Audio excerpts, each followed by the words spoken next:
I said certified free, 7 days a week. Wet ass, make that pull out game weak.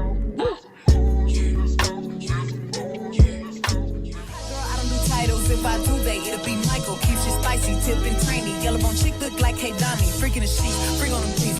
Been hooked since big old free. I realized that I was with R&B. I'ma start rap beat. These got no name on them. Wish these hoes stop trying to put claim on them. He come around me, get game on him. If he don't go, then I already came on him. These new hoes sound like my mixtape. Saying my name like it's clickbait. I don't take shit if they come with the dishes. I don't shit if they come in his name. I'm not your better yet, cause I don't sleep on me. Look like a lick, then I'm putting the flick on them. I look at niggas that's begging and fame. Cause my young thug and I'm the rich homie boy. I ain't finna read all the text, don't know what it said, but I send that's a bet. Lately my patience been getting real low. Lately I feel like I need more respect. It was the money for me, ayy. He gon' go dummy for me, ayy. He ain't that cute, but he could dress. It's to protect for me, ayy. It was the need for him, the way that it squeezed for him, ayy. He did a whole lot of but it was the mean for him, ayy. Y'all wanna take me out so bad. I make all of y'all hoes so mad. Hoes went about them big ass teeth. Hear me out smell, still going outside. Hoes got jokes, but don't never wanna stand up. Hoes got balls, but you know I got handles. Damn, I must be Olivia Pope, cause y'all keep putting me in all of these scandals. He wanna hear one more time, I ain't pretty. Don't need no closure, my diamonds got clarity. Telling his new don't do Instagram, really he hate when he's scrolling, see pictures. Like a new show, all these is into me. Funny how Messi turn into my end. I must be playing peekaboo, cause these hoes really can't see. Y'all don't be swallowed, be dripped down the side of me. Then jump out, but you let it get inside of me. I tell them where to put it, never tell them where I'm about to be. I'm turned down on the boy, I haven't heard of me. Talk to bite your lip, ask for a call while you ride that. While you really ain't never got him for a thing. He already made his mind up before he came. Now get your boots and your coat for this wet ass. He bought a phone just for pictures of his wet ass. Pay my tuition just to kiss me on his wet ass. Now make it rain if you wanna see some wet ass. Let me do this. How is everybody doing? Had to put on a little Megan Thee Stallion. It's early for Megan, ain't it? It's a little early for Freak Nasty, but we have to bring it in the correct way when we talking about Megan Pete. If you are just getting in here, remember to hit that like button. Show us some love down there in the chat on every single one of our platforms. And let us know if you've seen the doc already and what you thought about it. Who am I going to bring out first? I'm going to bring out EJ first and see what she thought about old Megan Thee Stallion in her words, because I think she had shed a thug tear or two. Hey, EJ? I shed them tears, girl. I was shedding them. Listen, I love this documentary. First and foremost, what up to everybody in the chat? Thank you guys for coming out. We appreciate you. But yes, I really like this documentary. I felt like she was vulnerable. She was open. And yes, I did shed a thug tear. Tyra, don't be out here hating on me with my girls. I would never hate on you, but I'm like, y'all was crying. Y'all was crying watching the doc. What part did you cry, if you don't mind me asking? At what part did you cry? It was mainly when she was talking about her mom and how she didn't have anybody, especially after the whole Kelsey thing. She thought Kelsey was a friend. And then now she's just kind of alone. And you could feel the aloneness, like she just had nobody. And that just kind of gave me a little, I was like, oh, God, that was kind of hurtful. I get it. let me bring out Kay Bly in the back with the books. I want to know if Kay shed a thug tear, because Kay is a thug and she rarely shares a tear, but maybe Megan had her crying in the car. Kay? Now y'all know damn well I ain't shed no thug tears for this, but it was a good documentary though. I did appreciate it, and I love that she included her love for anime within the documentary. I love the animation there. It really made me feel like she put her stamp on it, that they didn't just make a documentary, that she was very much involved in it. So I did love that part. But no, I wouldn't shed no tears. It wouldn't touch into my heart. Last but not least, OG, triple OG. With the sweet perspective, Ashley, did you? It don't have to be a thug tear. Did you shed any tears? And if so, why? Mute it, Ashley. Baby, I cried real tears, and I'm not ashamed of it. The first 5, 10, 15 minutes, I was crying. And I don't know, like, And maybe it's when you've experienced the loss of a mother and you were like raised as an only child, it just hits different. And so I felt her every step of the way. Her mama was like her best friend. Like she idolized her mom. Her mom was her everything in her life. We know that her dad was in prison for the majority of her life, and then he passed away. All she had in this world was her mom, and she wanted to make her mom proud. She wanted to be just like her. Her mama made all her decisions. Like it was relatable to me, and I think it just hit different. It did. I felt for my good sis, and even the part where she's like, I wasn't even in my right mind. Like I felt that. I felt that thing super, super deep, and I just loved how vulnerable she was in it. Absolutely, absolutely. I was there with y'all. I maybe didn't shed a thug tear or nothing, but I was there. I felt it. EJ, I'm gonna come to you first because I don't know who's all a fan here and who isn't. If you guys listen to her or not, or if you had an opinion of her based on the trial, and maybe it changed. Who knows? But EJ, how did you feel about Megan Thee Stallion before watching this, and how did you feel about it after? Listen, I always been I like Meg. Meg is from Texas. I mean, come on now. You gotta love Meg.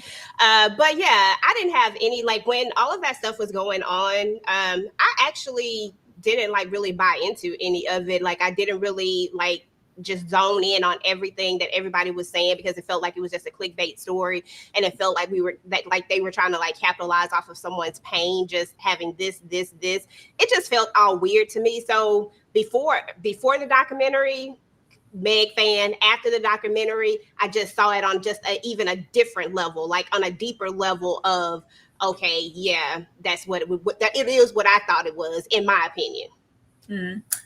Kay, what about you? How did you feel about Megan before this? Are you a fan? And how did you feel about her after watching this doc? I mean, some of her sweet, but I mean, overall, I feel like I'm too old to be listening to some of her. Like, I don't know. I'm millennial. I listen to a lot of millennial level music. So I don't listen to everything she do. I'm not putting no money into her buying streaming album ticket sales. I ain't doing none of that. But the stuff that dealt with her and Tory, I felt I understand the way I look at it as I don't like the double standard of the people who hate on her music because of what she talks about. If you listen to dudes talk about the same thing, I don't like the double standard there, and I don't like that she wasn't being protected as much as she was.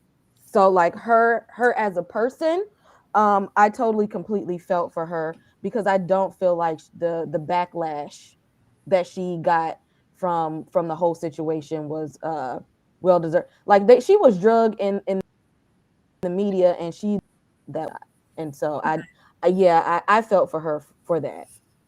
Child, I'm more so over there with EJ, baby. I'm Houston, Texas all day, born and raised. I love Megan. I love Megan down. Megan is very, very Texas, and Megan is extremely talented. Megan is one of the few like rap girlies who is still in the realm of the old school dojas and whatnot. Like we have charisma. She can rap, she can dance. Like she is a performer, and I love that. I'm with Tina Snower more than a Megan Thee Stallion because we're trying to get ratchet. We're trying to get thug. We're trying to get ratchet. So I'm over there. But I love Megan down. We finna freak nasty all day. Yeah. Ashley, how did you feel about Megan before and after this doc? Yeah, like I've always liked Meg. Meg is a big talent, and I'm here for any woman out here who's going to get it out the mud. And she worked and she worked and she worked, and she's very lyrical. I think she's a smart young woman. I saw everything good about her, and she genuinely seems to have a good spirit. Now, did she go through some things? Absolutely. I remember vaguely, like I'll say I was a casual fan. Like there's definitely Meg in my playlist. But I didn't really follow her career like that. Like I wouldn't call myself a hottie per se, right? And then the Tory thing came out. I was like, he lying. I knew it. And it was interesting because you did feel like that burden from her, like, I need to protect him, so I'm not going to say anything, because that's the part I thought was weird, right? She didn't want to talk about it. She wasn't going to accuse anybody. Like, Heffa, there was only 4 of y'all there. You know who popped you. And so I got that she's trying to protect him. But then when he comes out talking his ish, I said, oh, that's Cap. So no, that didn't taint my view of her. I would still stand 10 toes down. And after the documentary, I feel like it even makes more sense. Did she make some mistakes? Absolutely. But I'll still be in her corner. Because baby, the way I was like, who is Megan Thee Stallion? I was like, oh, she an actual stallion. This just fine. Girl, we finna pop out. We are about to pop out. We start here in the doc. We don't have to spend any time here. I just want to acknowledge that Megan is a graduate. I just wanted to acknowledge that because I thought that when this happened, this was so unique for her to be one of the rap girlies. Like it's all about, grinding and trying to get put on, and you kind of leave stuff like education by the wayside. So the fact that she still was avid about, becoming a graduate and walking across that stage, and even though we know she technically doesn't really need this, she has it. And I just love that about her because, baby, I had never seen it. I was like, she going to school? She going to school? Like, oh yeah, I knew that she did that, and at least she finished her degree. Yeah. Nick Cannon University for 15 years supposedly, and still ain't did nothing. Hey, Cannon. No, I thought that was really, really epic at the time when it was like, oh, all right, hotties, get your education. I'm here for it. But the main sauce with this, because she's leaving at graduation, and it's like, I really wish my mom was here to see it because she would have been so proud of me. And we get a lot into Megan. Like Kay said in the beginning, I really love the aspect of the animation here. If you are a Megan fan, even a little bit, you know that she loves her some anime. So for her to use that as an avenue to tell her story, it just made it feel a whole lot more personal, especially in place where maybe images and pictures couldn't be. It was nice. But she was a sensitive child. When she said I was a crybaby, I was like, okay, it makes sense. This absolutely, makes absolute sense as to why her demeanor can be how it is. And we give off one thing and another because at heart, she's really, really sensitive. But, she's taught to be, all demanding and strong because mama don't play that. And we are raised up by our mom. Of course, we learn about her dad. He was arrested and was let out, later, but he eventually passed away her freshman year in high school. But for the most part, even though she had a relationship with both, it was all about her family, all about her mother. Her mother was her everything. I knew that the mom was a manager and everything before she passed, but I didn't know like the depths and how far that went. So for us to get that in like measure here, I was like, oh my goodness, it wasn't just a mom. This is like her best friend. Like they had a very, very close relationship, and I didn't know how heavy her hand was beyond her just being an influence or an inspiration. Like, no, mama was handling everything. So you really feel the blunt force of when that's no longer there. But Ashley, I'm going to come to you first. How did you feel about getting to know young Megan and Mama Megan? I feel like it tracks, like it makes sense because and that goes with any child, especially when you're raised in a single parent household, whether it's a mother or a father, but especially a mother, the child, especially if it's a good mother, right? The child tends to idolize her and want to be like her.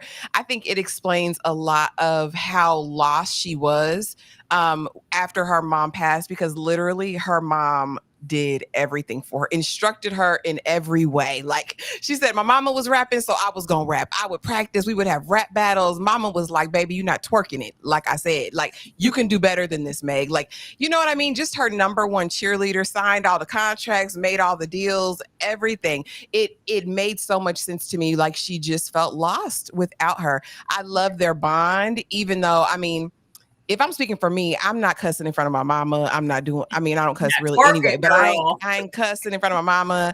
My cooter ain't gonna be out swinging in the air in front of my mama.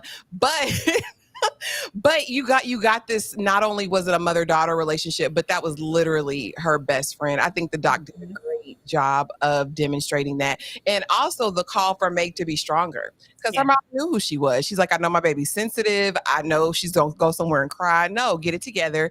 You're going to be fine. We're going to do this. And without that, it's like she kind of lost herself and her backbone. But I enjoyed seeing this dynamic and going back down memory lane, because we find out not only mama died, granny died, daddy died, like even anyone familially close to her was gone after mom was gone. So, yeah. I was here for her mom, but I also felt like the mother didn't leave a whole lot of room for Megan to be vulnerable. Like, from this, it just felt like you got like kind of getting back into that strong black woman narrative. Like, you're not allowed to cry. Like, you got to pull it together. You can't let people out here think you're weak. And it feels like she internalized that so much that it kind of plays on her mental state and how vulnerable she's able to be in any space. And I think it kind of puts walls up, even with this alter ego, because she's like, I was so sensitive and kind of out of my body. I had this rap persona, but how was I going to present it? And Megan Thee Stallion is an alter ego. That's not, so much of Megan Pete. So it just kind of, it feels like there's a mask on all the time, a little bit, in my opinion. Kay, what did you think about Mama Megan? Miss Holly. Kind of like the classic textbook description of a single mom. Like, it's just me and you out here. So if it's us, I got to be both mom and dad. Somebody has to be the one to guide you and to be tough, especially if you're trying to navigate a world, especially in hip hop, where it's a male dominated world. You got to have a thick skin out here. You're going to face a lot of criticism. It's going to be tough. You can't, you can't crumble under the pressure of this, because you're going to be seen as weak. You're not going to make it. This business is cutthroat. Yeah. And that's hard to do when you have a sensitive child. So, which means that she learned from a young age to numb herself. Yeah. She learned to be avoidant of some of those emotions. And then after her mom passed, I thought a lot about Kanye West, because after his anchor was gone, we saw where that led him, where that was so much heavy on your anchor, the only thing holding you down and grounding you, your biggest influence. And when you don't have that, and when you don't have anybody that's a second place, a second runner up to kind of hold you down and ground you, that's going to be a mental strain, and it's going to mess with your mental health. And sometimes people don't bounce back from that. Yeah, that's why I'm like, she's strong, baby, because all of this was just a lot of loss, just rapid, even with the dad, the grandma, and the mother. EJ, how did you feel about Miss Holly? I love the dynamics of their relationship. Honestly, they were best friends, and the mom and daughter aspect of it. And I too probably would have been a little bit scared to cuss in front of my mama, but that just goes to show that they had a different dynamic. And I love that dynamic for them, honestly. And I love the fact that she's able to twerk in front of her mom, because now I can do the things that I want to do, and I can have this safe space, and my mom is going to root me on, and she's going to be like, yeah, but you ain't lose. I know you can go harder than that, girl. Go do it a little bit harder. I love that part of it, because I really feel like you don't necessarily always get to see it. And when you do get to see it, people look at it so negative. Like, why would you tell her to do that? Like, but if this is what she wants to do, at the end of the day, let me root her on. Let me be her biggest fan, because she's going to do it whether I say don't do it or not do it. Especially if I say don't do it, she's probably going to want to do it even more. So I love that aspect of them. I too am a sensitive person, so I know how it feels to to have a strong parent and not feel like you don't want to cry all the time, but internally you always want to cry, because everything is so, like, everything is heartbreaking to me. A commercial is heartbreaking. Like, I see things and I just want to cry, and girl, it's real. And so I understood her in that moment. I was like, it's hard being sensitive, but still having to be strong to the world, because you don't want the world to see you break, so I really enjoyed the vulnerability of this, but Mama is the real MVP. I loved how she handled their relationship. I love Mama. I just wanted some more of that emotional support there. I wanted Hot Girl support group, because when she said that she wasn't even like allowed to mourn her dad because she didn't want it to affect her mind, she was like, so we never talked about it. And it feels like that's how she's been moving through her life. And I was sad at the fact that I didn't even feel like we had confirmation that Megan had properly grieved anybody by the time this doc was over. It feels like it was a work in progress. But I was like, dang, somebody give Megan a hug. Black people don't like to talk about emotions and feelings, and it's just like not something that we just grow up hearing. Our parents are not teaching emotional intelligence, and it's okay to grieve, it's okay to cry, it's okay to talk about how you feel. It's just classic within the Black community, and I'm just hoping every day that kind of stops, that we can get better at having that. And as close as her and her mom was, again, she didn't teach her anything about how to manage her emotions other than you got to be tough. Yeah, Lord. Very black mama. Yeah, very exactly. Oh yeah. Shout out to the 90 people in here. Thank you so much for being here. And you guys, make sure you are hitting that like button. Make sure you are supporting. Make sure you're running up the chat. Make sure you're showing the ladies some love on their ends with a super chat, or even any questions or anything that you saw in this doc that we are not bringing up here. Now we get into big old freak, hey, big booty, big old tree. Ow, we get our first number one. We get to see Megan grinding. And it really, I think that's what I liked about Megan. It felt familiar to those throwback like female MCs. It wasn't her getting put on because of this or the third, or she was some big Instagram sensation. No, she had to work her way up from the bottom, and she had support of her mother. So we're grinding, we're performing. That girl, we in the park, we outside the school, we in the bars, we everywhere. But we are actually building up this stallion to we are getting signed to we're getting that first, really big hit single. And then we instantly lose our foundation as soon as we get there. As soon as we get there. I don't think I took any time to acknowledge just how young Megan was. She's like 22, 23 years old. A baby. And her mom is gone overnight. It felt very, very instant. I was like, dang. I just think that with Megan's persona and how she always has autonomy over her body and her sexuality, it just gave that she was older to me. I was like, girl, I could tell you about 23. EJ? Girl. First and foremost, shout out to big old freak. But no, but seriously, I mean, girl, I couldn't even imagine having to try to navigate that, especially y'all remember that part where she looks at her mom to get the okay that this is okay. Yeah. And then you get into this world right here. You finally make it, right? What we've been working for. And now you don't even know how to, you don't have any confirmations. You can't look over and look for the confirmation and say, or look for that good job. That part broke me, Tyra. That part got me. She said, I can't even nobody to say good job or you did a good job. Oh God, that was sad. I ain't gonna cry. I was also worried about that because I was like, Megan, you don't need that, baby. You did a good job. Girl, you don't need that. But the fact that she's just looking for that confirmation, because that's the role that her mom played that entire time. Kay, how did you feel when Megan lost her mother? And I thought it was just, something gradual. The fact that she had to pull the plug. I was like, Megan, you had to pull the plug yourself. This is a whole lot.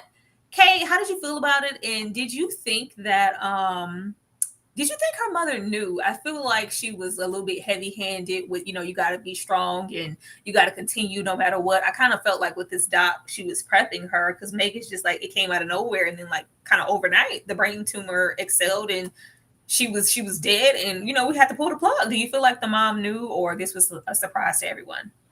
Because I'm asking you, Kay. I'm sorry. I'm asking you because she, like we said, she isn't more so on the emotional, intelligent side. So I feel like she would oh, let me keep this to myself because I want my baby to keep going. She don't need to worry about this. Oh my goodness, I can't. When black moms do this, one of my best friends, his mother did something similar. She did not tell him that she had cancer. His older siblings knew. But he didn't find out until 2 weeks before she passed, and it hit him really, really hard. Black people don't do your children like that. Let them know, and also set up support systems. If you know that you are their first, their last, their everything, you're not going. None of us get to live forever. She should have been able to say, and this is someone else. Set up a support system to where this is someone else you could go to.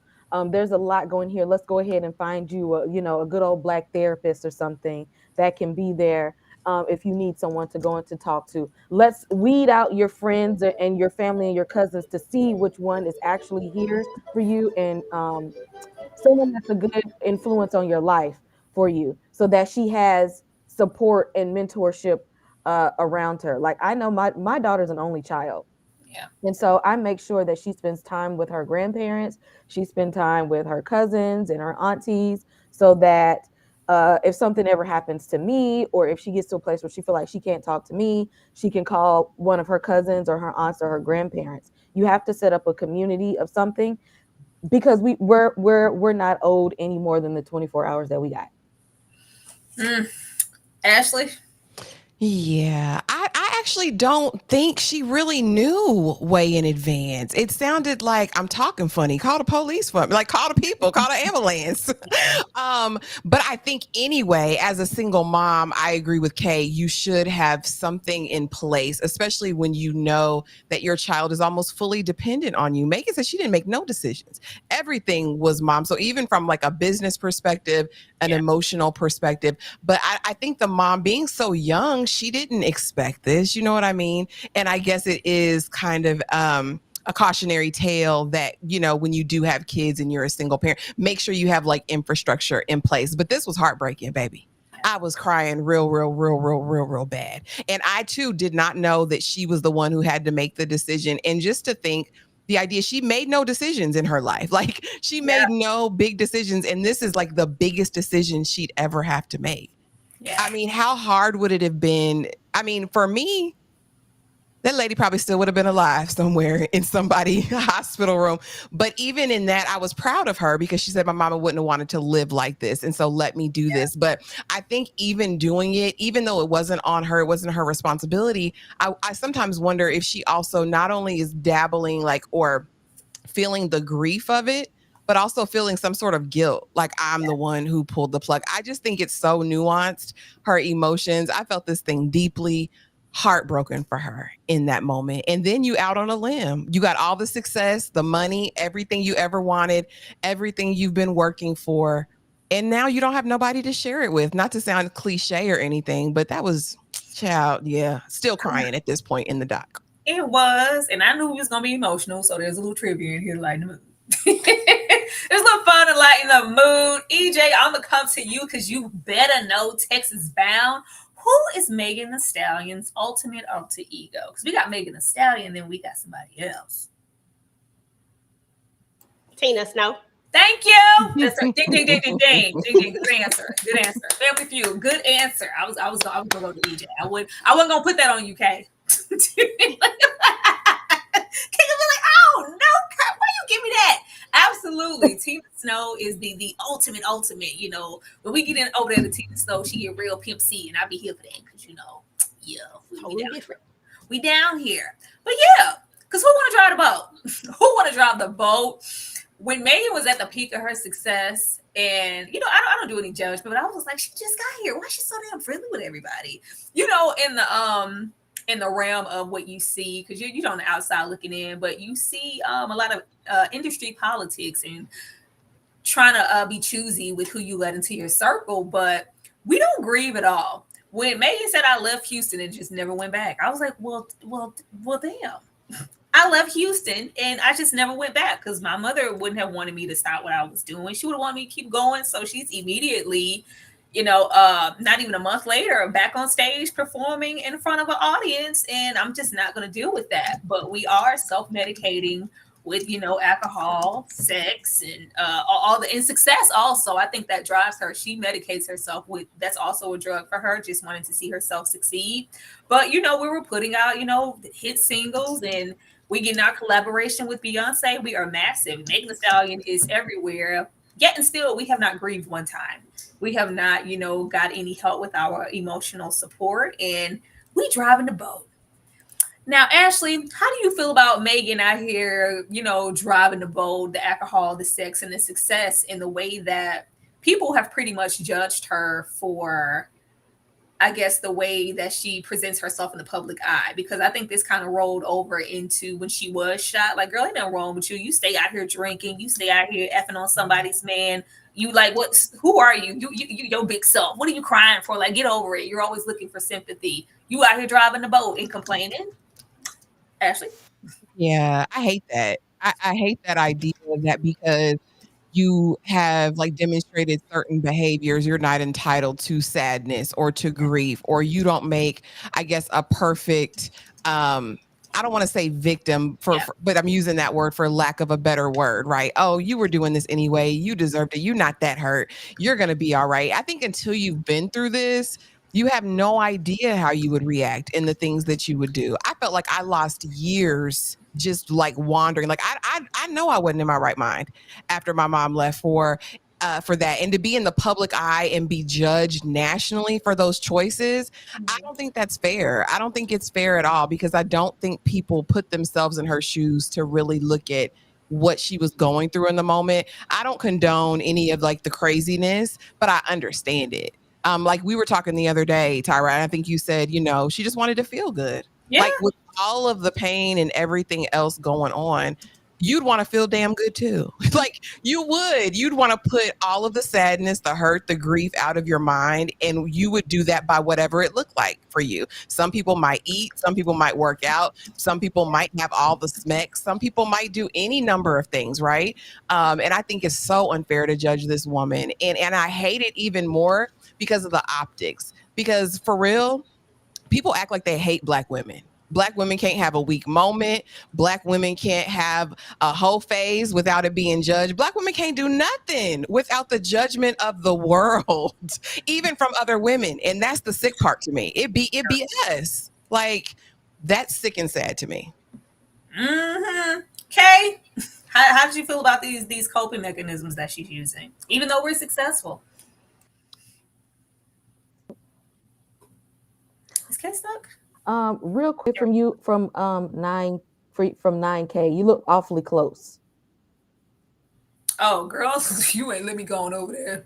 Let me see. I see like an 8.9999. I'm like, wait a minute. EJ almost at 9K. Hold on. Yeah, hold on. Don't play on EJ time. Okay, listen, because I didn't even pay attention. Let's go look. All right, let me find it. Come on, computer. 93, 8,993. So you need 7 more subs, is what you saying? That's what I'm saying. Okay, 7 more subs. Head out over there immediately, y'all. Drop the link. Get EJ to her 9K, you guys. Get over there and support EJ in her journey and grow to hitting her 10K. It's real close. It's a couple of clicks away. Don't take you no time to go over there. To EJ and hit that dub. That's what I said. That's why I be going to see, seeing everybody play. I said EJ almost at 9K. Y'all better go on over there and hit that sub for. It is currently exactly 100 people in here. I need at least 7 of you or more. If you're feeling froggy, get over there and I dropped the link in the chat. Y'all go support EJ and hit that like button. Please. I appreciate y'all. Yeah. This is a team effort. Team effort, exactly. I said, let me shout her out real quick. Please do. I really do hate that Black women never get the chance to be vulnerable. As much as people say they hate the strong, independent Black woman trope, when we are anything else but that, it's a problem. Yeah. They don't want you to be, you miss strong, independent, I don't need no man, and da-da-da-da-da.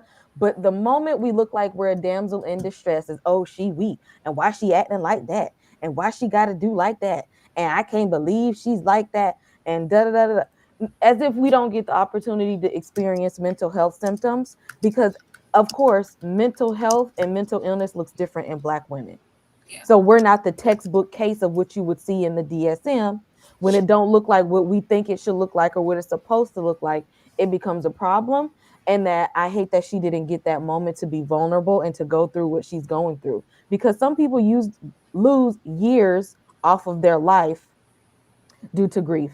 I've talked to people who said they literally lost years. Like they woke up one day and didn't know 7 years went by. Yeah. Because they were just out of it. And again, she's living this in the public eye and no one's giving her that sensitivity and no one's giving her that empathy because, she look like she happy and she partying. It don't look like she's suffering. She look like she fine to me. That's because Black women, y'all don't give us no room to not be fine. Y'all don't make it okay for us to be not okay. And I hate that she didn't see that. And I hate that there was no one in her corner to tell her, Megan, it's okay to not be okay. You can go sit down. You don't owe these people nothing. Yeah, that's one thing I hate. You can't tell anybody how to grieve. Let people grieve in their own way on their own time. But if it looks improper to you, then it's like, ain't nothing wrong with her. Right. Lies. Thank you guys so much for getting EJ to her 9K. We definitely appreciate it. EJ, how do you feel about Megan and this drive the boat mentality and her self-medicating? Man, I agree with everyone. I mean, at the end of the day, it always feels like as Black women, we always have to be so strong. We're not allowed to cry. We're not allowed to be sensitive. I was just thinking about when we were talking about Married at First Sight yesterday, and we had and she was saying she wants to relax, she wants to be soft. That's the thing. It feels like we never are in a space where we can ever do that. And if we show any type of emotion, it gets one of two things. It gets like from to me it always gets like the negative side of it, but it always comes from other Black women especially, and like the hardest to me. And then there's this thing where Black men for some reason can't seem to show that love and support that they should. Like, it's like they're not taking up, it's like they're not showing up when they should show up. And I'm not saying all Black men, I'm just saying that they don't be doing what they supposed to do at all times. And I felt like a lot of people didn't show up for Meg in this moment, in her vulnerability. Just because she's drinking, that could mean so many different things. Sometimes I wish people would look inside of themselves and say, how would that make me feel if this just happened? Especially, and I get that sometimes people don't know the whole story. It's like looking at a doggone short and thinking that you know the whole entire interview when you only got one clip of it, and then you try to make a judgment on someone. I just wish people would stop being so judgmental and look for what the answer is. Look and say, maybe there's something deeper going on. We all knew that her mom had passed away. And if you know that that's happening, and then you know that she's younger, you know that there's something more with it. Why do we have to be so quick to judge all the time? Like, that's the part that just really irked me about this, about everything about this, about Megan, is that when you go online and you look in the comments, it's heartbreaking. I hate going to look at comments sometimes. Yes, I am a person that will go to the comments, y'all. Yes, I like a good old extra sometimes. But when it comes to stuff like this right here, when I'm looking in the comments and I see people are going in, and I'm just like, how can you sit behind your computer and not have compassion for another person when you don't even know what it is? Like, that made no sense to me. But at the end of the day, I do like the fact that Megan still kept going. She kept performing. She kept pushing through. I just hope that at this point she's getting all the help that she needs, therapy and all the good stuff. You know what I'm saying? And that she's just continuing to progress because, we love Meg. Yeah, we do. Shout out comments, not no joke. Like, everybody processes them differently. And Megan is on such a massive platform, I know Ashley down there, you got one time to try her in these little comments. I couldn't have no comments on a massive scale. Like, everybody just processes stuff differently. Now, we do have Kelsey Nicole, which I thought was interesting. I did not expect to see her here. But the fact that Megan, we don't touch on any, beef or indiscretions with Nicki Minaj. We left out, the 1501, the sad label deal, the slave contract that they had her in before she got with Roc Nation. We left out a lot of things, and we don't have a strong presence of, female friends, or this is who was always in my corner, this is my family, aside from Megan's cousin, who makes, a couple of brief appearances in the doc. We do get a lot of Kelsey Nicole here, which I thought was thoughtful on Meg's end, in that it was poignant that she put her in here in this light when she could have left her out, because we see her there as a real friend, a real support system in her corner, rooting for her, caping for her emotionally when her mother passed, because everybody was just really, really, really close in the beginning. And I felt like she genuinely loved Meg. EJ, what vibes did you get from Kelsey Nicole prior to us getting in the Tory Lanez situation? How did you feel her place was in Megan's life? I felt like she was being genuine. Honestly, I felt like they were establishing a strong connection. I didn't get that hang on feeling from her. And that's only because we saw Kelsey before her mom passed away. We saw her there with her then. So I didn't get any of those vibes from her. I felt like they were really having this strong connection, and that she was trying to be there for her and trying to help, kind of fill this void that she knew was missing with her mom being gone, and she was just trying to be a friend. So I just didn't get any of those vibes. I kind of was like, that's good that she has a friend, somebody. For me, it was like, how can we switch up and go from this to something else? It just feels like that position that she was holding, now a little short ninja was going to come in here and separate me from my friend. That part. Kay, how did you feel about Kelsey Nicole?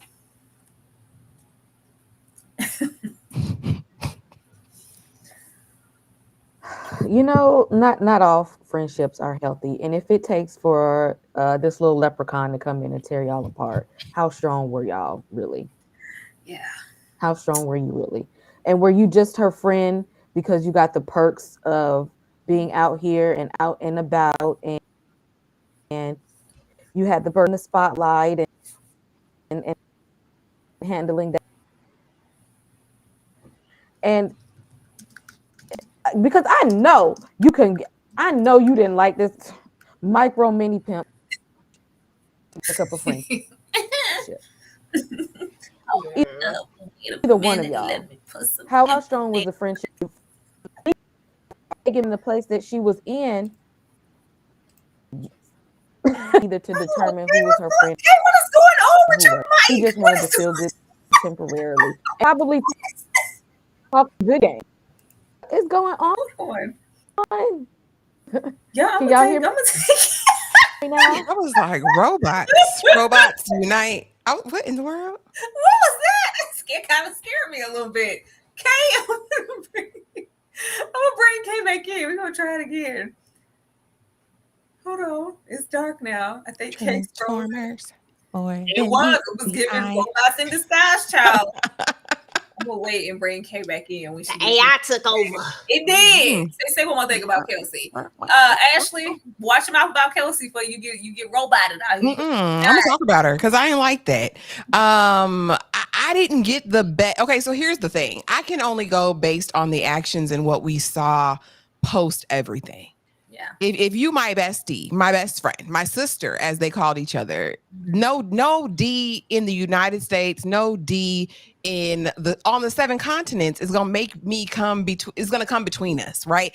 And for damn sure, I'm not going to testify for him or be on his side when I know he used the blicky on you. Like, there's no way. And it makes me question everything. No, I don't think Kelsey was ever her friend. I think Kelsey was there for whatever she could get. I think Megan was in a super vulnerable position, and I believe that Kelsey preyed on it. Now, could they have been friends before? Yeah, but I think she was definitely an opportunist, because how the hell did you even meet the little gremlin? Through Meg. Like, let's be serious. Even if Meg sat on it a couple times, it was probably listen, let me be quiet. But it was never that. Okay, y'all had probably shared D before. You knew. Listen, let's just call a thing a thing, and let's stop pretending. You know what I'm saying? Let's just stop pretending. It was never that deep that I'm going to let this man pow you, and then I'm going to be on his side during the trial. You got to be crazy as hell. Okay, well, no, actually, we're going to get into those shots. I'm talking about, I feel like if Megan felt that way about Kelsey 100% up until this moment, she would have put her in this dock in this way. So at some point, she had to believe, and still believes to this day, prior to that incident, this was her sister, her friend, her everything. She may have thought it, but was it true? Like, well, they say she's been friends since high school, right? So, I mean, like I said, there may have been a seed of a friendship at one time. People change, baby. Money change you. That money can change you. That proximity to fame can change you. I won't say that it was completely disingenuous the whole time, but based on her actions, how she showed out, like I said, ain't no D that good in the world. Even if she didn't even want to be friends with Meg anymore, after that, there's no way in my mind you was ever my sister. Ever. Unless people just built different. I don't know. If that's the case, I don't know. I ain't never met him. EJ, did you ever listen to WAP? And was it some hoes in his house? Did you listen to WAP in his house? Did you like WAP? Were you in? I loved WAP. Were you in an uproar with everybody when they was talking about coochies on the song and it was just too much? Was WAP too much? No, WAP was not too much, because I was here for the lady that did the remix on the TikTok when she was like macaroni in a pot. You know, that was like that when she was doing like the country version of it. I don't know what it was. I did a whole TikTok to it. I was like, let's go. So this was during quarantine too. You know, they had nothing to do, just doing stuff. Ashley, were you here for WAP? Were you singing WAP with your whole chest, or was it too much for you? I mean, you know, my delicate sensibilities. No, I'm just playing. We grew up on Trina and Lil Kim and Foxy Brown. We not new to this. We true to this. I don't know why they made such a big commotion about it. I was like, we've heard worse, baby. My neck. My back, Kaya from Florida. Like, we've heard so much worse. How many licks? I got an ass so big like the sun. Don't be acting like y'all want to slap it in my face. Hey, shove it down my throat. Hey, blood. I can make it smoke. I know how to. Okay, no, this is not that. I'm just saying. I don't know why people was acting like, oh my gosh, they're clutching their pearls, baby. We done heard worse. Okay. Danced to worse. Probably did some other stuff to worse than that. If you want it, you can get it. If you with it, I'm gonna get it. It's my shit, y'all. Kay, were you appalled at WAP? Were you singing WAP? Because you said you weren't like a fan. Was WAP above your age bracket?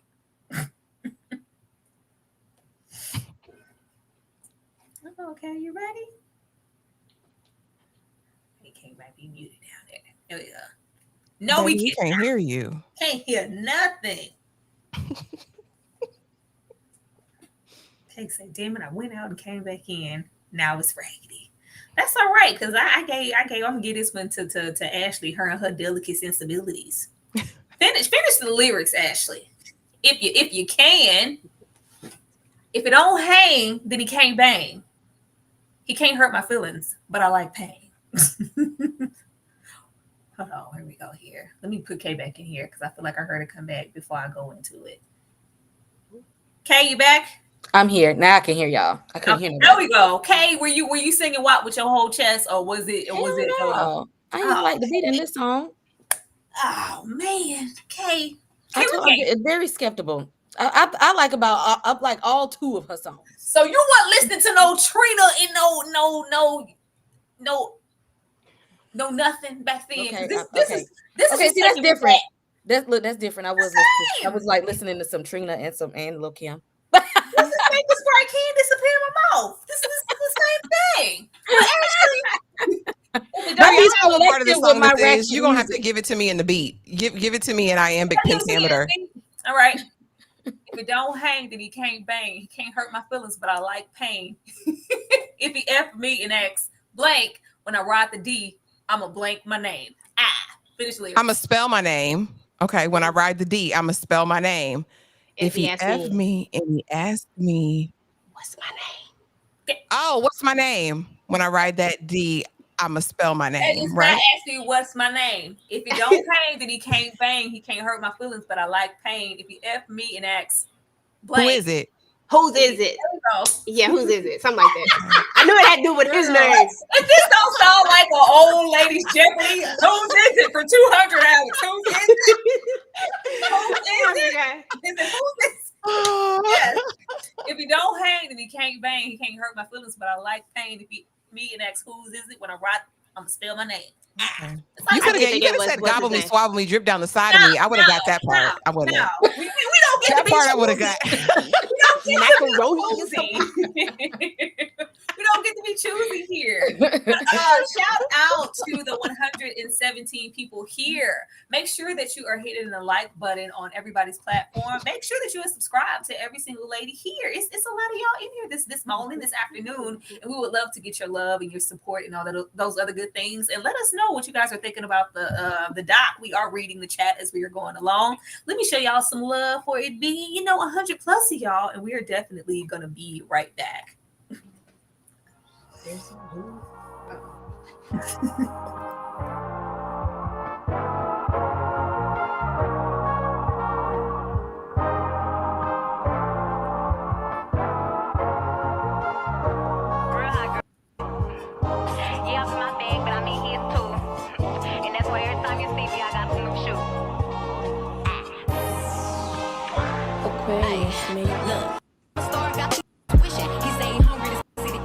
Yeah, that's my dog, he gon' sit down and listen. Call him a trick and he don't get a hold up. Bitch, I'm a star, got niggas wishing. He say he hungry, this the kitchen. Yeah, that's my dog, he gon' sit down and listen. Call him a trick and he don't get offended. He know he giving his money to Megan. He know it's very expensive to daily. Tell him go put my name on that account because when I need money, I ain't tryna hold up. He know he giving his money to Megan. He know it's very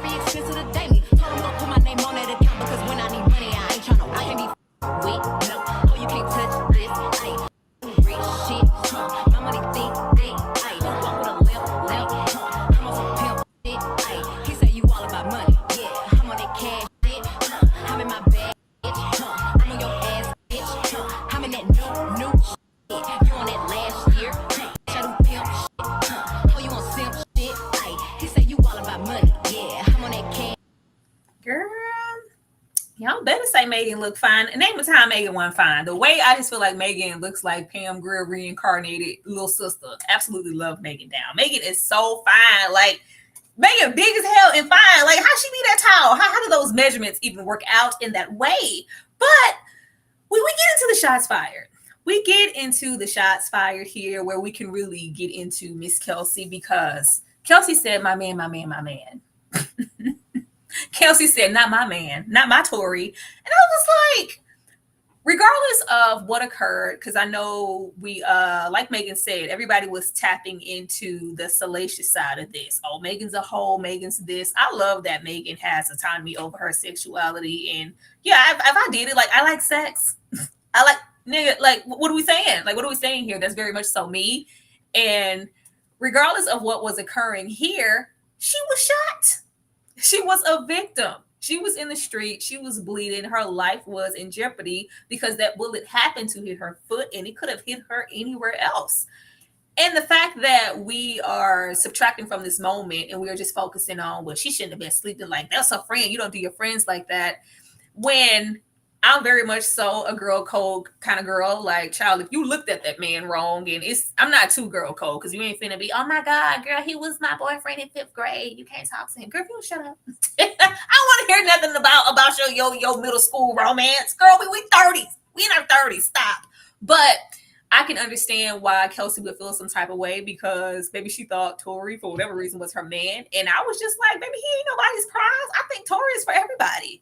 And the way that I feel like Megan's mentality goes, it's like, just as a man would treat a female, oh, like, that's a bust down, that's a jump off, that's a pass around. That's what Tory was. This is somebody who I'm getting it in with. You know, it's a toxic, a drinking kind of night. And clearly Kelsey thought it was more than that. Actually, I'm going to come to you because I feel like you have the most to say.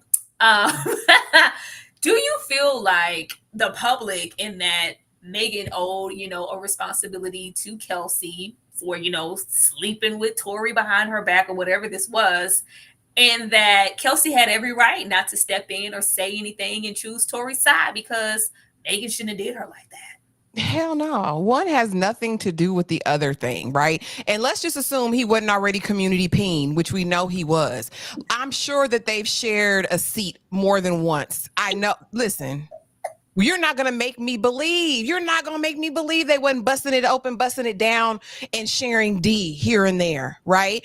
And like I said, can you claim something that's for the streets and for the property? His peen was community. It was for everybody. You get a turn. You get a turn. You get a turn. Everybody gets a turn. Like, no. And I think people like they muddied the waters so much so. Like, I'm with my good sis. Nobody has any business asking me what happened about a sexual relationship with him. That has nothing to do with him pow pow pew pew pewing me. Like, that's unheard of to me. Now on the stand, when you're under oath and there's perjury and things like that, we got to tell the truth.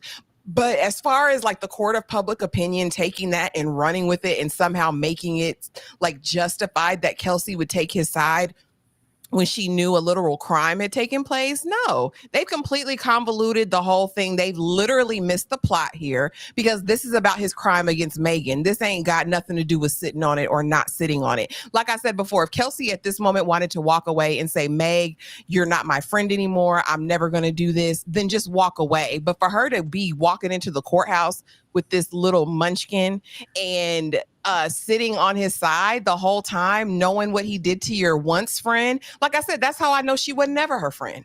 You weren't. There's no amount of D in the world. Now, like I said, I would cut off a friendship. Absolutely. We don't have to be in the same world anymore, but I would never. This was like the ultimate betrayal to me. Girl, the fact, it shows just how much disrespect he had. The fact that you would pull a gun on a woman. Period. Regardless if we were drunk or because we do hear his apology and everything, we hear a whole lot, but he pulled a gun on her. Like, and we are in here riding, and he's on the phone with Kelsey. Yeah, I'm sorry. Figure out, make sure you get me out of this situation. And I was like, what is going on here? And she's coming like, well, I talked to Tory. Girl, who gives a damn? And the fact that everybody just throws away the fact that, which I hated, she didn't even press any charges on this man. this was the state pressing charges against Tory Lanez because he had so many priors and probation and things to this incident ever happening. It's like, yeah, you're not going to get away scot-free with this one or get put back on probation.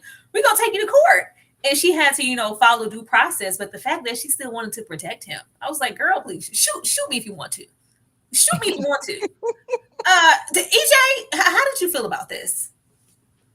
Girl, I had so many feelings about this part right here because I have always been like, I didn't even have to follow the story closely when it was happening to know that there were 4 people. One person got shot. That leaves 3 people. Like little Timmy had 2 apples, y'all. Come on now. Had 2 apples. Girl, I'm like, come on now. Let's just be for real. So the fact that Kelsey had the audacity to stand up for this man when this very well could have been you, and it could have been the opposite way. This could have been you, and when you have wanted your sister, whether or not y'all were in a tiff, whatever you want to call it, I'm going to stand up for you regardless. I don't have to be friends with you to do what's right. You know what I'm saying? Like, because if you pulled out a blicky on her, what's to say you ain't going to pull out a blicky on me at some later point? Like, no. And we all know that Tory, look at this picture over here. Look at what Tory doing. Like, come on. Like, I don't see no pictures of him with Kelsey like that. I don't know. They might exist out there, but I ain't never seen none like that. I have never seen where, and, I follow some blogs, every now and again, but I ain't never seen where Tory was out here claiming Kelsey like that. And, word on the street was that she had a man too. You know what I'm saying? Like, so if you had all of this stuff going on, allegedly, supposedly, if you had all of this stuff going on, why are we claiming Tory so much when we know that this man was for the streets, when we know that that's exactly what it was? And I agree with you, Ashley. I wholeheartedly believe that they did those things together sometimes, like that they shared a little D every now and again, and that it was what it was. And that's no judgment. That's just, it is what it is. I ain't got no problems with it if that's what y'all do. But at the end of the day, Kelsey was foul for this. She absolutely 100% needs to burn in hell somewhere. I'm sorry, y'all. She do. She do. Because why you knowing that this girl do not have nobody, like Meg has nobody. Everybody that was in her corner is gone. And you were supposed to be her friend, but you gonna let the whole world turn against her and not even gonna stand up for her. Even if I got up there and said, I don't like this B right now, but that is not what happened. This ninja did do this. Period. And that's all you had to say. You ain't got to love me. Just tell the truth. Don't have me out here looking crazy. The fact that a lot of stuff, which, muddied the case even more, came back inconclusive as far as like whose prints or no prints or whatever being on the gun and everything. And when we really needed Kelsey's confirmation of this is what happened, she's like, yeah, I don't, I plead the fifth, 1, 2, 3, 5. I said, wow, okay. Like, we just really not gonna say anything. That's interesting. It just made it even worse. And then people out here, well, she probably free Tory because Kelsey probably shot her. I was like, I don't know. Kay, how did you feel about Kelsey at this point? I need women to have more camaraderie with their fellow sister. And stop capping for these raggedy Negroes, especially if he ain't even claimed you enough for all of that. Stay away from these micro mini pimps that don't care. This man was for the streets and you knew it. He was dotting and bopping and you knew it. Okay, you let this little gremlin come between you and the friendship, and one that he didn't even care nothing about you. Because what kind of self-respecting man pulls a gun out on a Black woman in a public space if he didn't think that he could get away with it? And pull the trigger. Exactly. That he felt so bold enough that he could go and do and if him and his raggedy ass over here capping for him, he ain't getting and his raggedy dad out here in these streets. He's like he's innocent. They said he everybody, a lot of the siders feel like he gave Kelsey a little payout for her silence, like, which would say a whole lot even more about her character. There just was never any friendship. I just was questioning. All money ain't good money. He didn't even have money like that anyway. Because if he had money like that, he wouldn't be sitting behind bars like he is now. He would have been able to, he would have had a better hairline than he have right now if he had money. I'll give you $1 million just to not say nothing. Let this go away. She was like, She really thought this little man was her friend. I was like, oh baby, you really ain't got no friends. You thought Tory Lanez was your friend. When the last time y'all seen a leprechaun be somebody's friend? Okay. Write it down. Show me. In the hood, Kay. In the hood, you know, 4.5. He used to like ran it up. As long as you had a little weed, he was your friend. You weren't trying to take his shillings. He was your friend. Yeah, this was. This is like. I just wanted to know where Megan Head's space is about Kelsey at this moment, because I was like, baby, I don't think she was ever your friend. She couldn't have been, because not if you pick the male patriarchy system over your fellow sister. Y'all keep looking like these men is gonna give you something and give you the upper hand in something, and you're willing to throw your sister under the bus for a raggedy Negro, and at the end of the day, he ain't nobody's except for Big Sal that's in the pen next to him. Okay. I got a question though, real quick, in the comments, because this is stuff I've never heard, and I'm curious as to what they're saying. Oh no, that's Mo. Says, I've never seen a man take the fall and go to jail for someone he's just talking to. So is she implying that Kelsey is the one who pew-pewed Meg? A lot of people think that. A lot of people think that in the moment, Tory didn't think that, as you can see how he was going, he was skipping the court, girl, because he just knew that, like, I ain't going to jail, like, because he's gotten off for other, multiple charges so many other times before. So everybody just kind of feels like, because, Megan's back was turned, and like Kelsey shot, and he's like, well, a lot of this is my fault. I was, effing on two friends. This escalated at the function. Let me take this on, for Kelsey, because she has a life. Maybe at some point in the trial, there was a baby on the way. And I was like, yeah, let me take this charge because I'm going to get off. And I'm so sorry that this occurred. Let me take this for both you and Meg. I ain't going to do no time. And a lot of people do cold-heartedly believe that Kelsey shot Megan. And he's covering for her, which he regrets now because he didn't get off like he thought he would. He gotta be deaf, dumb, blind, and slow. That part. If that's really what happened, because you had far more to lose than she did. Yeah, we all knew that. That's why we were like, what? That makes no sense. Then why was he apologizing in the conversations? Well, he says in the voicemails. He says that he was apologizing for just the incident, for sleeping with the both of them, for it going up in this way, and just the escalation of it all. But he wasn't apologizing for shooting her. Okay. She clarified. She says, no, she's saying men don't take the fall. He would have been quick to snitch. Yeah, that's what I'm thinking. There ain't no way in my mind. They can't make me believe it. That he just took 15 years or how many ever years he got for something he didn't do. Not no 10 years. Not no 10 years. I'm going to tell you right now, I ain't taking 10 years for nobody. Hell no. Thank you so much for the super chat. Why did Kelsey need immunity to testify? Yeah, this case was so sloppy.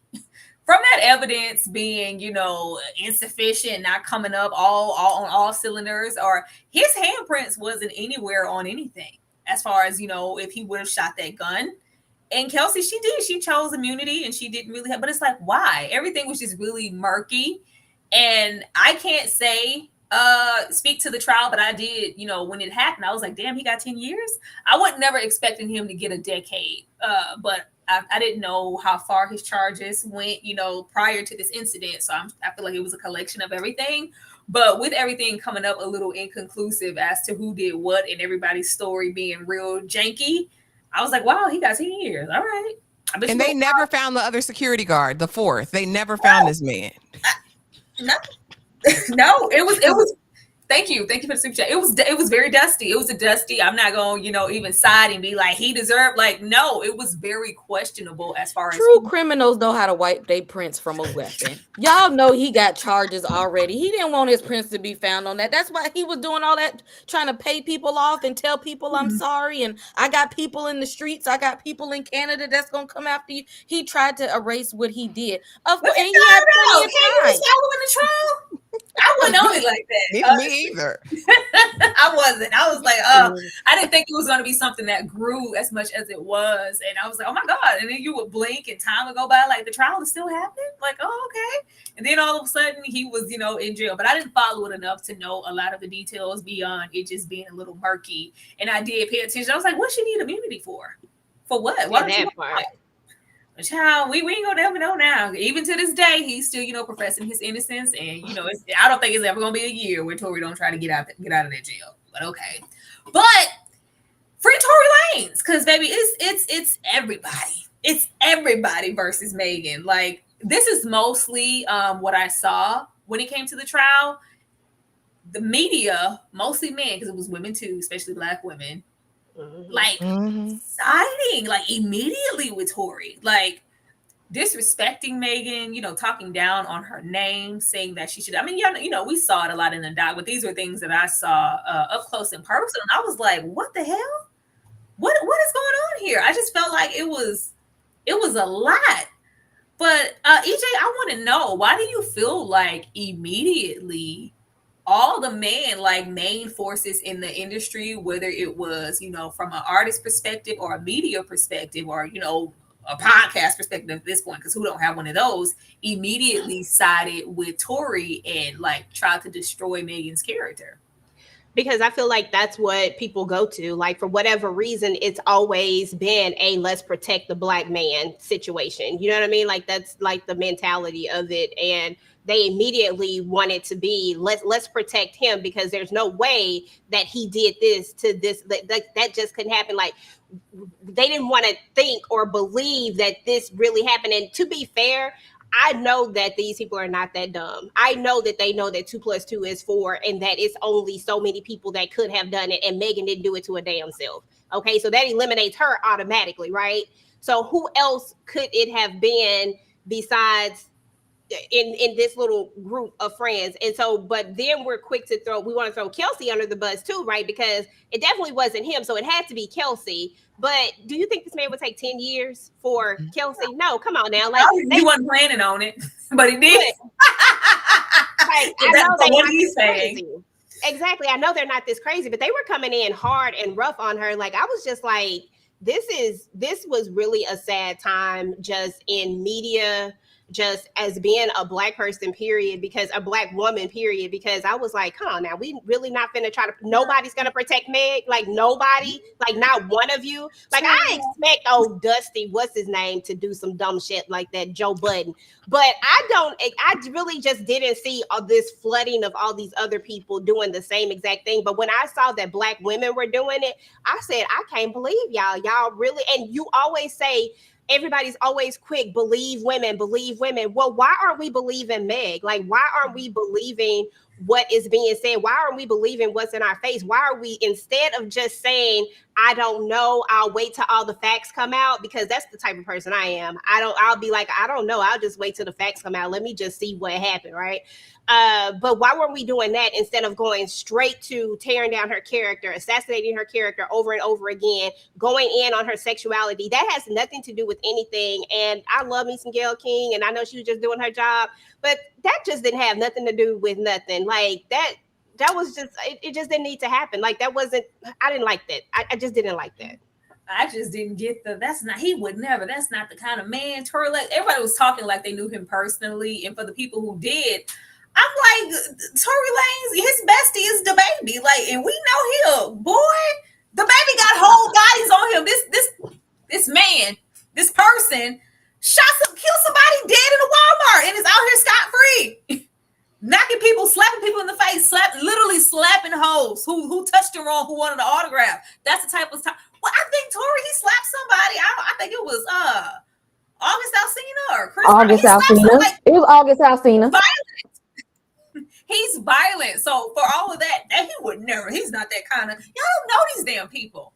Ashley, why would everybody like this? Special. And I think it's like they're saying in the comments, I mean, the truth doesn't always bring the attention, but hopping on a bandwagon definitely will in the height of a trial with these popular figures. First of all, Joe Budden hasn't been able to be trusted since damn Love and Hip Hop, right? We're not going to do that. He is not anybody can trust. Listen, as far as Drake, he not like us.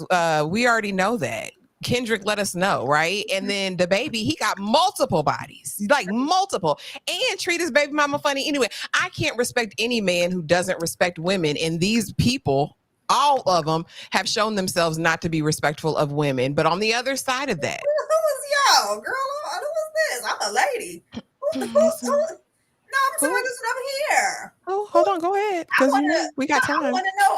I want to know who's y'all, because baby, Y'all like these kind of dudes. Who? No, ma'am. We don't like that. No, ma'am, no, sir. I don't know who that was. Maybe they did, not me. We grown. Very grown. But no, as far as the women, like EJ was kind of speaking to, that's the sickening part. I don't expect much from these jokers on the screen, but from a woman who has lived as a woman their whole life to automatically side with a man is wild work to me. And I think they call them the pick-me's, right? I think that's what they call them.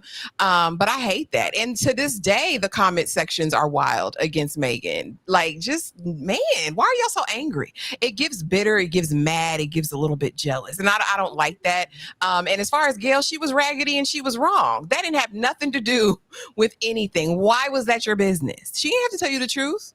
She didn't have to. She actually didn't even have to respond to that question if she didn't want to. It was none of her business, and it didn't have anything to do with whether or not that man pew-pewed her. Exactly. She's just looking for a sensationalized story. That's what they do. Okay, why were they on her head top like this? When I say these, and I mean these media relationship specialists with no type of degrees or knowledge about how about humanity, civics, and social groups work. Oh, Bab, she said, "Oh, I don't expect much from." That's so sad, and I know this to be true, but you just project who you are onto other women, and it's just like, how could you not listen to or have sympathy for another woman, especially a Black woman? Like, it got a little ridiculous. Like, it was very heavy-handed with how they came at her, and I had never seen. I'm just sorry, I was never a part of the inner circle who'd be like, "Hey, throwing at Tory Lanez." Like, who's all these Tory Lanez fans? I just maybe I'm just out of the thing, but I'm an avid, rap, hip hop, especially even young and old. It was I never got that vibe from, Tory Lanez to where it would be like just epic caping for this man. So when it happened, I was like, since when all of y'all, he triple platinum or something somewhere? Because he got a lot of fans. He got a whole lot of fans. He do, and I don't know where they came from. I was like, "What in the world is going on?" I'm supporting you, man. You my you one of my favorite R&B artists. Like, Diddy, please. Yeah, the Diddies, the Joe Buttons, the Dre's hide his kid from the world and his world from the kid. All of these these naysayers here, the baby like rallying around, but yeah, the women that hurts. Yeah, I did not have sexual relations with that man. That's what Megan said. Because, baby, what we're not gonna do is play on Megan's top. I don't care what man, woman, whatever in this chat, in this world, who's claiming every single body they ever laid down with. Girl, who? You a lie. You ninjas don't even do it. Now you a bold black ass lie. Because who's doing that? If this incident occurred. Of course, she told the truth when she had to, but I understood why she felt like she wanted to lie. Like, first of all, you're a leprechaun, and it was what it was in the moment. But I don't even think it was that. I don't think it was a physical thing because, as Megan said, like, she started to feel insufficient about her own sexuality and how she projects herself because of what people were laying on to her about her being, sexually fluid and I'm going to get it in and, ninjas is hoes. I'm going to have them this way, that way. Because what? Like, what is it? It's just sex. But other people are, using it to typecast her as just a hoe and she doesn't deserve any grace. But I don't know a mother trucker, I can't say what I want to say, under the sun, who don't have a take back or three. Y'all a lie. You a lie. It's somebody will put a gun to you. I ain't never like, girl, you wouldn't catch me with that because you know better now. You know better, so you did better. But yeah, ain't nobody claiming every goddamn body. And as far as Gail asking this question, I wasn't mad at Gail. Gail is the Gail is, that ambulance chaser. She's looking for that story. Naturally so. If you're, in media, this national platform, somebody was going to ask her that. So I wasn't surprised. You would want her not to ask that and just focus on the facts and her actually being shot because that's what she was there for. But she was going to ask it because she's looking for the story. Ashley? All right. Gail is too advanced in age to be behaving this way, in my opinion, because I feel like their whole platform, she and the big O, right? Oh, we support Black women, especially because we are Black women. And we got here and we did this and we've arrived and we are so far above of all of this. And so for me, it's different. I feel like a young, hungry reporter is in a completely different position than Gayle King is. Yeah. Gayle has arrived. She didn't need to do this. So the fact that she took this on and in my mind, played right into the patriarchy as far as a woman's role, what she can do with her body, the image that was going to be put out there. How old Gayle is. But listen, y'all talk about everything else. Y'all talking to trees and doing all that stuff, Gayle. Like, I feel like moment, this was an opportunity to uplift a young Black woman. I don't care how you personally feel about how she decides to live her life. That's between her and her God and you and your God. I don't like seeing it, especially from the older community to the younger. I think there's something you could say behind the scenes to make. I think there's a conversation that you could have there, but I think she played into what society wanted to see, and that was the hoetization of Meg. Like, girl, leave her alone. I don't respect it. And I would say, like, oh, if she was this young, hungry, just trying to get her spot, Gayle don't need to do that little job. Gayle can pick and choose what interviews she does. Gayle got big Oprah. She got big O in her corner. You know her friend. I don't like that. She got her friend. You know that auntie, that strong auntie that's been living with her roommate all your life. But I didn't expect anything less from Gayle. Gayle is very, very a woman of her time, very male-minded, male-centered. Like, yeah, I'm gonna ask this question. And with Megan and her team, I was like, where's your team, Meg? Because, of course, with this interview, there was a way to present, like, you can't ask me this. I think she went in there with expectations of Gayle just not to ask her that. And it was like, yeah, you heard what I said. Did you sleep with him? Did you have sexual relations with Tory Lanez? Then she doubled down, like, are you gonna? And it was just like, oh. And Meg was like, what? Huh? What was the question? What does it mean? What did you say? Yes. EJ, how did you feel about it? Yeah, I mean, honestly, at the end of the day, Gayle is a journalist. We know that. And, you know, they looking for the next story. They looking for the next big thing. They knew when they got this interview that this was what they were going to ask after looking at a ton of doggone TV, y'all. And I've been looking at a few of these where I don't know if y'all seen the one with the Queen. I learned right then from looking at that show that, because this was a real thing about the Queen and stuff, that they will ask you, they have this back thing where they have little huddles and stuff about what they're going to try to sneak in, especially when they do not have a certain thing that says, don't ask this, don't ask that, don't do this. Yeah. And I think that they did give her the benefit of the doubt. Why would she ask me about this when it has nothing to do with this? But I knew that because of who Meg Thee Stallion is and what she projects and how they foresee it, you know what I'm saying? Because she is sexually liberating and free. And it's nothing wrong with that. It's a lot of people that need to be sexually liberated and free, if you ask me. But because of this, they took a moment and another moment to be stereotypical and ask a question that had nothing to do with it, just because you think that, oh, because of this, I can ask this. And now you're navigating the story even further into a place that it didn't need to be. Like, that has nothing to do with one or the other. Do you think me effing this man has anything to do with the fact that he pulled out a gun and F my foot up? Come on now. Like, let's get it right, people. Like, she had a moment and she took the wrong route, if you ask me, because as a Black woman, even though you are a journalist, and even though you're looking for that next big story, I feel like as the person that you've already made your name. So yes, you could have like bowed out gracefully and not asked that question and said, no, we're not going to do that to her. You had the clout to do that, but you didn't want to do that because you wanted the story. That's what you wanted to do. You know what I'm saying? Like, I think at this point, if you were following the case, you kind of knew the gist of it, but we just didn't care. I was like, she got shot. I didn't care about it, but you know, hey. Period. Hey, you good to go down there? I should be. Can y'all hear me now? Yes. Wait, hold on. Go back to the last slide because I don't think y'all heard me on that one. There you go. I had to talk about them and these raggedy people up here. Most of these radio personality podcast relationship supposed specialists with no kind of education or knowledge or training to have an opinion on relationships, want to take their issues that they have with Black women out on the public, but it's really nothing but self-hatred. They hate themselves and they hate their own mama. They hate their own mama because their daddy wasn't in their life. They hate their own mama because they had to be raised by their grandma and probably wouldn't even live with their own mama until they was a teenager in high school. And so instead of taking that self-hatred out that you have for your mama and going and confronting her, but y'all say, but in the Black community, we can't talk bad about our moms. They go out and they project it on to all the other Black women when the real problems with their mama, and they just mad because they grew up in a single parent household, and now it's every other Black woman's fault.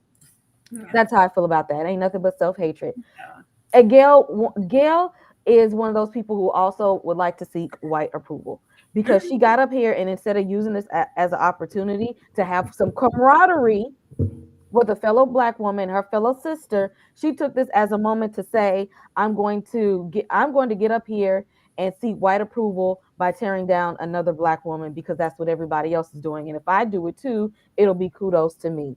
There's too much white approval seeking and playing into male patriarchy. Because if she didn't do any of that, she could have seen at this moment that this is a person who was shot and this is a person still grieving for her mother. But again, Black women we're not allowed to be the damsel in distress. We're not allowed to be soft. We're expected to just sit here and take it and to crumble under the world, because apparently we strong enough that we got it. She should be able to handle it, because there's no way that they would have let a white woman sit up there who was shot in the foot and grieved it in the same manner that they did with Meg. Yeah, I just hated it. It just felt like if you're not the perfect victim, we can't have sympathy for you in any type of way, which is absolutely trash. Mm-hmm. And Kay said no bunny hopping in the snow for anybody. Listen, Mrs. Umar strikes again. She don't. No bunny hopping in the snow. Okay. Oh Lord. I love Kay. Kay said I'm gonna go on back. But I want you to stop here and get these things, because I know throughout the doc, I was just waiting. I was waiting for somebody to just love on her, or I was waiting for like the camaraderie too. I wanted to see, I don't know if it was just present and it wasn't in the doc, but there was nothing. I was like, this is sad as hell. This is so sad, because we know all of her immediate family, especially that she was closest to, they're all passed. And she's just coping, she's going to keep going because that's, she trained to go, the constant performer. And I put constant performer because I feel like she's very performative, even in, everyday life, because that's just who she's been taught to be, and just endure and keep going. Because, I'm only going to have, I just got this moment. I want to seize it. And it's just, she's applied that to everything in her life. But we have a fear of failure. When she was talking about how severe her anxiety was and she couldn't trust anybody, I don't know if anybody's means me any good, who's here for real. Somebody could just hurt me right now. This is somebody I thought cared about me, and he shot me and didn't give two damns about it, and even kind of played on my top in the public. But she has this really tough exterior. She's a pariah in the public to whoever. And I just felt like in this whole doc, there was nothing. There was, there were worker bees. There was a lot of, maybe hairstylists, the fashion folks, Child Lorianne Gibson, Boom Cat, who was about to catch a backhand because, girl, if I say I need a break, Miss Boom Cat, this is not making a band, Lorianne, and that was long ago. If I need a break, let me have that break. But it just felt like, publicist, and I was like, there's nobody there. That really broke my heart for her, because if she doesn't, advocate for herself, there's nobody around her who's going to advocate.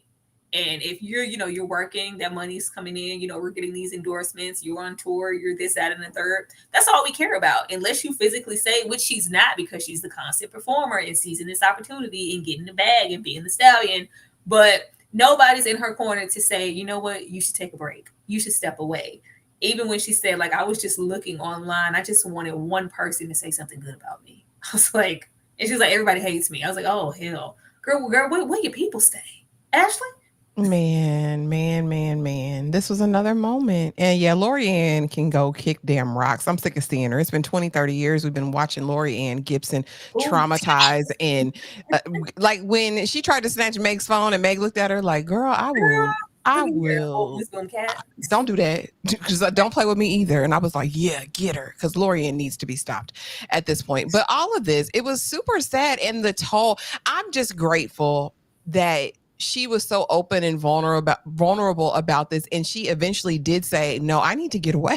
Like, I need to go see somebody. I need to go somewhere. And she was like, I had therapy every day. I had therapy 3, 4, 5, 6, 7, 8, 9 times, whatever it takes. I'm glad she took that time. So I pray that there is someone now that's in her corner, but it feels almost like she's created a team that's going to push her to work like this. Like, I want to be booked. I want to be booked and busy. Like, I like that, because then I don't have to focus in on everything. But you're right. When she said, I'm scared at every show because I don't know what's going to happen. Like, that is just, there's so many things. And like I said, I'm just glad that she took a moment, like she took a beat and went and got help for herself, because nobody else was going to do it for her. And I hate to think what we could have woken up to one day on the news. Yeah. After all of that, because this is how a lot of women, a lot of Black women go. They go until enough is too much. They never reach out for help. And then the worst happens. And everybody's like, well, I didn't know. I didn't even know she was sad. I didn't know she was feeling like this. She always had a smile on. She was always performing. She was always booked and busy. But yeah, it was heartbreaking. I hope the little cousin is in her corner, but she's not around that cousin enough. No. She's always on the go. And is it really true support if you're paying them to be there? I don't know. No, a lot of these people are paid to be there. Like when she said, like, oh, it's been years since I seen like a Christmas tree or Christmas. I was like, but that's the flating mentality of media performers, rock stars. Like once you're out of the limelight and you're not active, especially in this realm of social media, then you take the risk of fading away. And I think she wants to not do that, so she's not taking any breaks. Kay, diagnose her, Kay. It's at this point, she has to be able to sit back and say, I'm going to have to take the reins on this, because the people around me are not going to be there, because she is definitely suffering from grief. She's suffering from anxiety, and being that she had to sit there and be the one to pull the plug on her own mother, that's PTSD. And people aren't giving her the space to just process this, because they want her to just keep going and going and going. I would encourage anyone, if you have anyone in your life right now who is that person that just keeps going, that don't sit down, that seems strong, the one who's smiling, please check on them. One of my close sorors it's kind of in a situation with Meg. She literally lost everybody in her family, her mom, her dad, and her only sibling, and it's just her. And I have to make sure that I check on her when I don't hear on her for a while, because I know she will go in a shell and we won't hear from her. Check on these people. I don't care if you see them posted a picture on Facebook and they smiling. You can don't even post nothing on Facebook. Send them a text message or a message and say, I just wanted to check in on you, see how you doing, just so they know that somebody actually cares about them. Other than the fact then to tell them they're pretty and to tell them good job, keep going, you're strong. Don't nobody want to hear they strong all the time. I don't want to hear that. Don't call me no strong, independent Black woman. Don't ever say that to me. I didn't ask for that life. Okay, I want to sit down. Exactly. Don't tell me that. Don't tell me that. Give me a compliment on something else. Don't ever call me a strong Black woman in your life. Yeah, I don't want that. Give it to somebody else. I don't want it. Don't you put that on me, Ricky Bobby. Don't do it. EJ. Girl. And see, this is exactly why I was crying. Now you understand. Like, I was just sad for Megan because she just don't laugh. You're not funny. I was sad for Megan because at the end of the day, she don't have anybody, and it's a sad situation when you can't look to you don't have anyone close that you can just reach out to and say, hey, this is how I'm feeling, or just have a conversation that don't have nothing to do with anything else. Just have a conversation that just puts you out of the realm of all the internet stuff, because I'm sorry, but the internet is evil. Yes, it can be used for some good things, but the internet is a horrible place sometimes. And right now that's where she kind of lives at. I mean, I can't imagine waking up and going to the internet and seeing all of these things about me, people judging me, people saying negative things about me, and they don't even know me, they don't even have a full story, but yet they have the audacity to say all these things. And for someone who is sensitive like myself, that can really be taxing on you. That can cause anxiety, that can cause all of the things, you know. So I'm just glad that she is in therapy, and I just hope that she continues to do that. And hopefully she'll find her tribe of people that's really going to be her tribe. You know what I'm saying? Because everybody really need one when it's all said and done. And it doesn't always have to be your your biological blood family. You can find your tribe outside of that. And I understand that navigating that for her because of who she is now, it could be difficult, but I really do pray and hope that that is something that she does find, because everybody needs one. Absolutely. Me too. Me ditto. Thank you so much, Darpalina, for the $2 super chat. She said, "Preach, preacher." She said, nah. Thank you so much, Darpalina. We definitely appreciate you so much. Oh man. Yeah, and I haven't went to Kay. It's time for Kay to get a question, because why not? Oh, you can't be talking about your own no, and you got multiple choice here. Okay, I can do multiple choice. How many Grammys does Megan have? I only seen her win one, so I'm gonna go with A. Now she might have more than that. I ain't seen but one. You said one. Is that your final answer, Kay? My final answer. In the chat, what y'all got in the chat? How many Grammys do you think or know that Megan Thee Stallion has? Ashley, what answer did you have? Not one, because she holding two right here, Kay. I'm gonna go with D. I'm gonna go with D for 4. I can't. She holding two. I thought that butterfly was part of her dress. No, At least. I put the butterflies there to cover the Grammy. I thought that was part of her dress. EJ, what number do you have? Set up. You muted, EJ? My bad. I was just really talking to. I'm not sure exactly how many she has, but I definitely know that it is more than one. Shout out to Kay. I'm gonna go with D as well. I'm gonna go with 4 because I know she had got that one with B, and then I know she's gotten another one for sure. But I don't know it. I don't know about 3 or 4. Like I don't know the exact song. So let's just go with 4 because I feel like she deserves 4. Well, the answer is C. Even in this Okay, I was gonna photo, she is holding all of her Grammys. She has 3 Grammys. Well, I knew it was more than one because she got both hands full. I should say what she's holding. One in her hands, Kay. I thought this butterfly was a part of her dress. Oh Lord! But as you guys were stating, we do get into those Grammys. Her still continuing on, through adversity and putting out Traumazine, which was a blur to her because she was like, I was barely there, and her retreating because she is being trolled. Like I forgot all about him, coming out on stage doing Rolling Loud and walking past her, like. What kind of emotional manipulation is that? Or him texting her like, you look real hurt. Like, what? Are you crazy? And her changing her number, getting a restraining order. Like, you walked past me in a mascot, the baby suit at Rolling Loud and popped out on stage like F me and you shot me? Yeah, I will kill you. Like, what are you talking about? I didn't remember this happening. Did any y'all? We don't got to stay here. But did anybody remember this? No, girl. I don't know. I definitely don't watch none of them. No. What? I didn't know this. Like this was crazy. This was pretty much her final straw, and even her just really wanting to push forward with the prosecution because she was like, "Oh, now you're playing in my face." Like they go back and forth online about who was playing with who, and I didn't say nothing until she said something, and then her vice versa with Tory, and I'm just defending myself against this person, and people trying to create their own narratives about this shooting. But yeah, walking past me and calling my phone and texting and saying like, "Yeah, like stay up, you look hurt." Like what?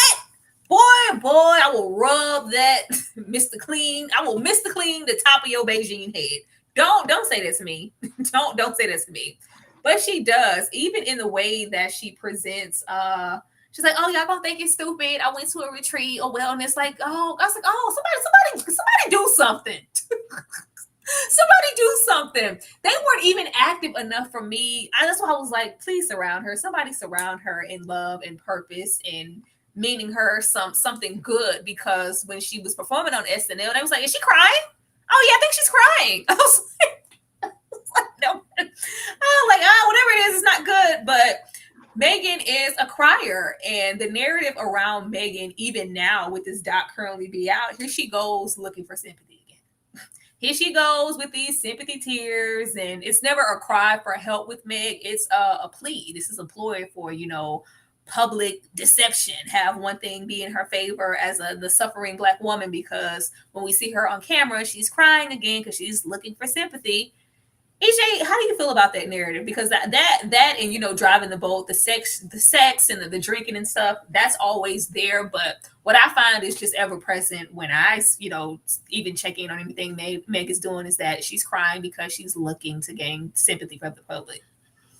Yeah, that's actually pretty sad that people can't even have tears. Like, you can't cry, you can't express emotion without it being some kind of sympathy plea. When at the end of the day, I know what it's like to be an emotional person. And sometimes when stuff just hits you, you just got to cry it out. Sometimes crying is just a way to get things out and a way to just express yourself. And it kind of makes you feel better to just kind of get that stuff out of your system when you cry, in my opinion. Like, that's what my tears are for. I'm like, gosh, I just had a really good cry. Like, real talk, like, seriously. But I hate that for her. I hate that people think that you automatically have to have that it's about sympathy. Like, why does she need our sympathy? What she's trying to do is she's trying to be open and vulnerable and talk. Like, that's what people tell you do. You need to talk it out. You need to talk about it. You need to talk about it. Like, that's all you ever hear. You need to talk about it. And she's expressing herself. She's talking about it. And yes, in that pain comes tears. And yes, her mom is gone. Her best friend is gone. So when she talks about that, guess what? She's going to still have those tears because she has feelings. Like, it's like people act like they don't have feelings no more. Like, everybody got to be like tough. Like, can somebody have a doggone feeling? Like, and they be happy when they see a man cry. Like, oh, he cried. Like, come on. It's either this or they're saying she has the fake protect Black women narrative because she didn't protect Kelsey, and she came at her in her music and the way that the whole trial went. You didn't protect Kelsey, so how can you scream protect me, protect Black women? And why are you always crying in the public looking for sympathy? Kelsey didn't need protected. Ashley. I don't think it's about gaining sympathy either. I think that Meg is just a deeply feeling person, and I think she can be. Like, humans were given the ability to cry for a reason, and if she feel like she need to cry, damn it, she needs to cry. When she was doing that SNL performance, she was pissed at herself that she cried up there. Girl. I don't think it's a gimmick. Like, my discernment does not give me red flags about the authenticity of her tears at all. I think she feels things deeply and she gonna cry. I'm gonna cry too. EJ already said she gonna cry as well. Like, some of us are just going to cry, and there's nothing wrong with that. It's better out than in at the end of the day. And baby, cry as much as you need to cry until you get better. Period. And give 2 F's what these people think, because people are going to judge her no matter what. If she didn't cry after everything, they'd be like, well, it couldn't have been that bad because she didn't even cry about it.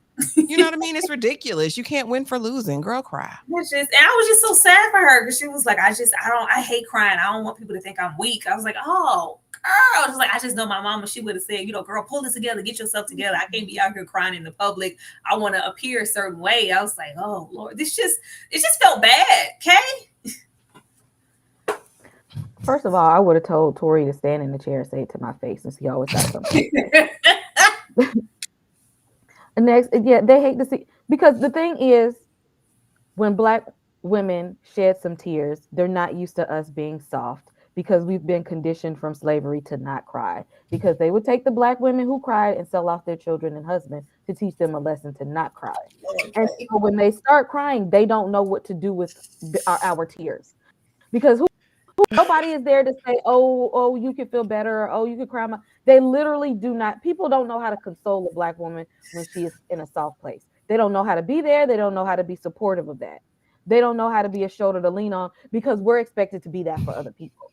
Like, no, when I cry, I'm supposed to go to you. So then when you cry, I don't know, I don't got nothing for you. Like, I don't know what to do that.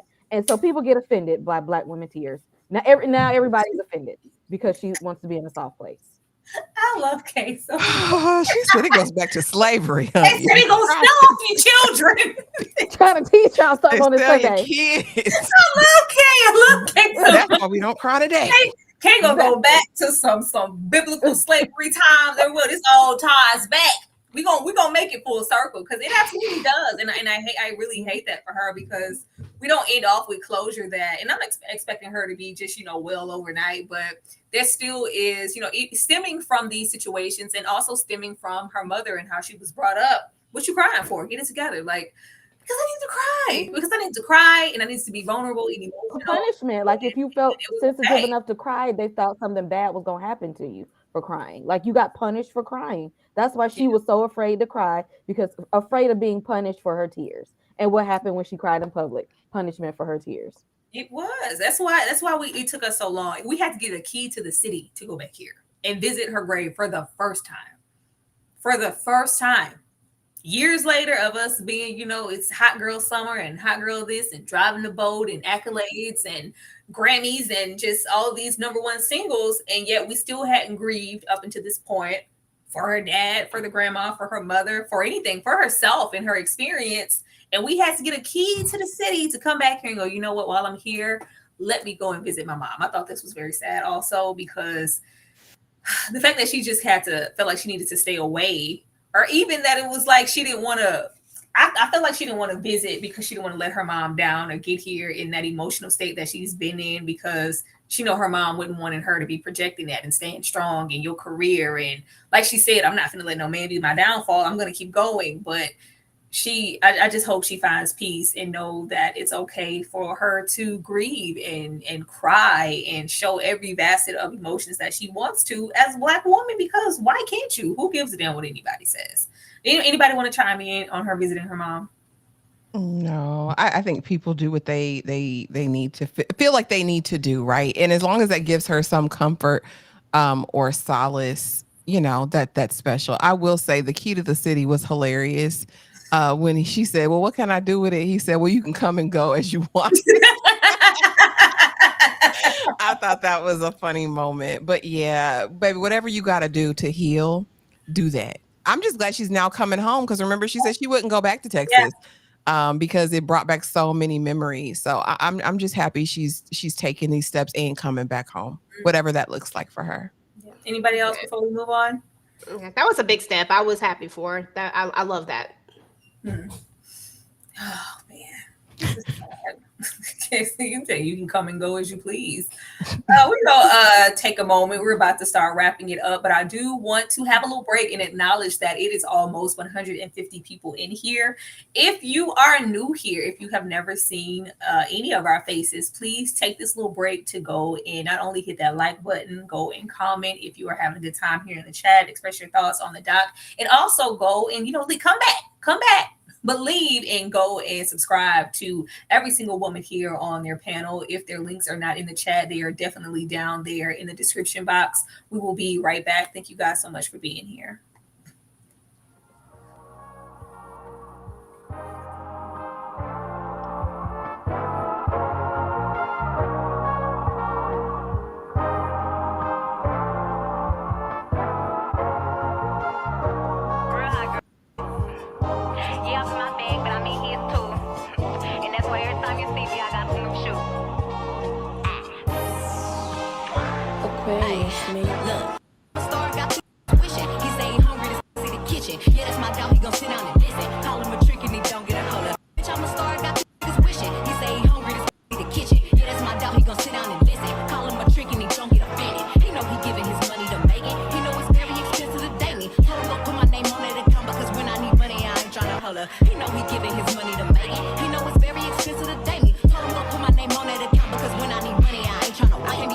Wait, no, oh, you can't touch this.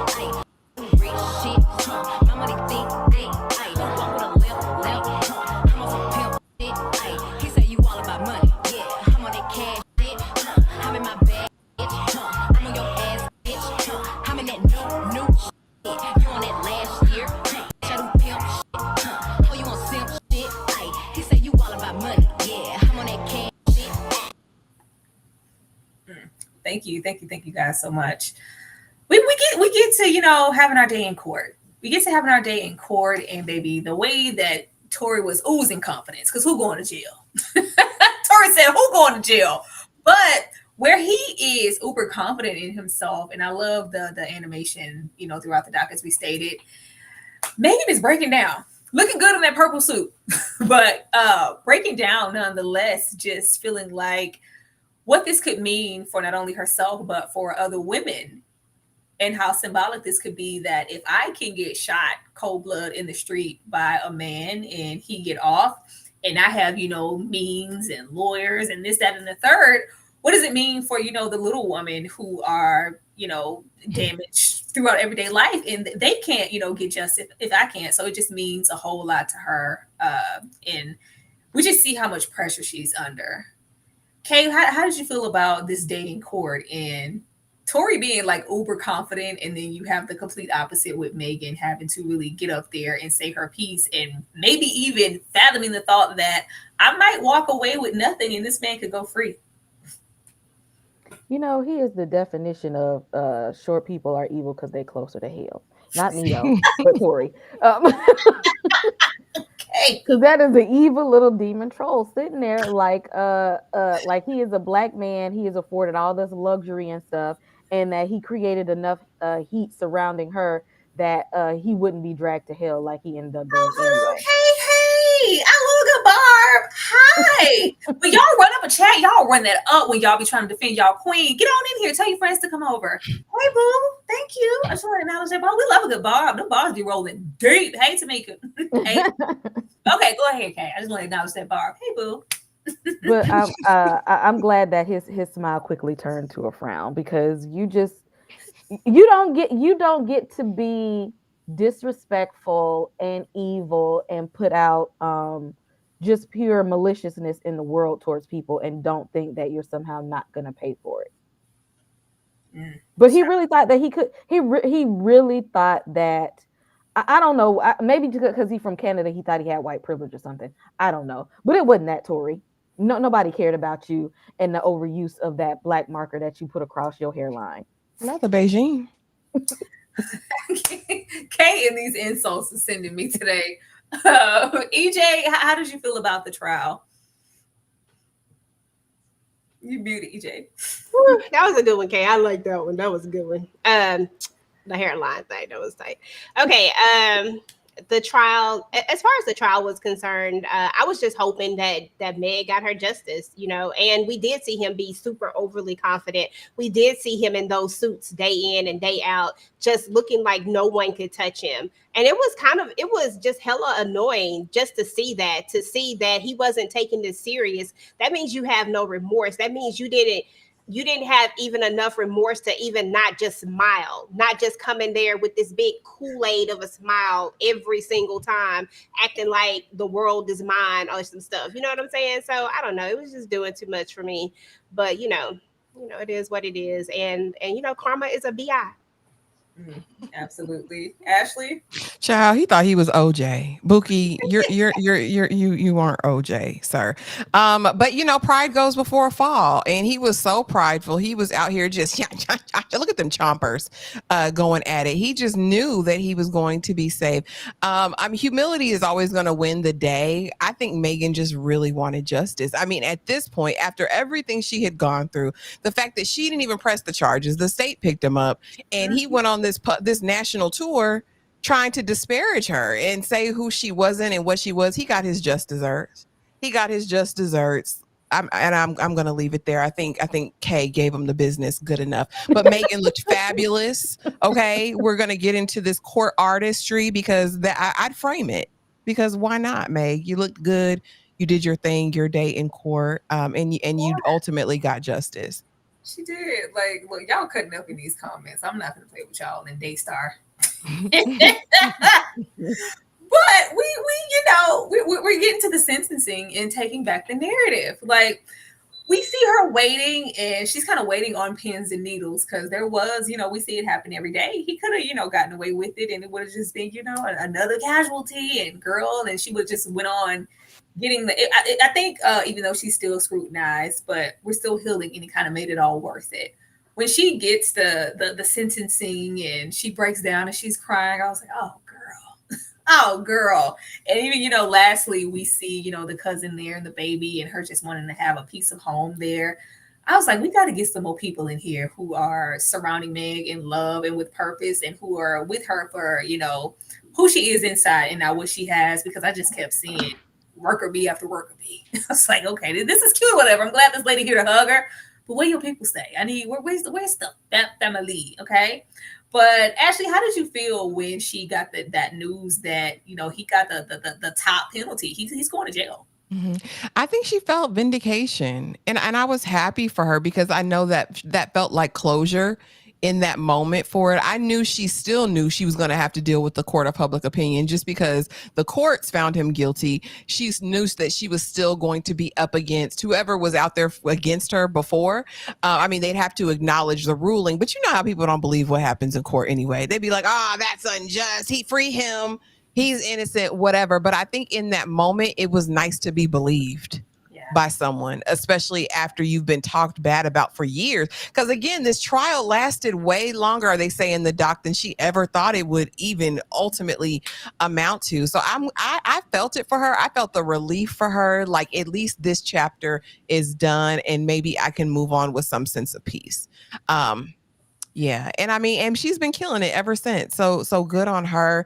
I just hope that she's still following and doing everything she needs to get the rest of her healing, because it's a process. Child, the fact that it got worse, like, people are mad at her. Mm-hmm. Like, oh, you heathen, like, you made this man lose. It was one thing for you to have him on trial. He's lost 10 years of his life for you. For what? Like, he probably didn't even do it. Free Tory. Like, people are mad. Mm-hmm. Okay. Again, do we not want to see Black women win? Like, what do y'all want from us sometimes? Like, what do you really want? Like, what did they expect to see her in this arena? What did they want to come out of this? Did they really think, because it ain't like she wasn't shot, she had bullet fragments in her foot. So in what way do people's twisted mind think that's ever okay? Is that okay for Big Mama to be shot in her foot?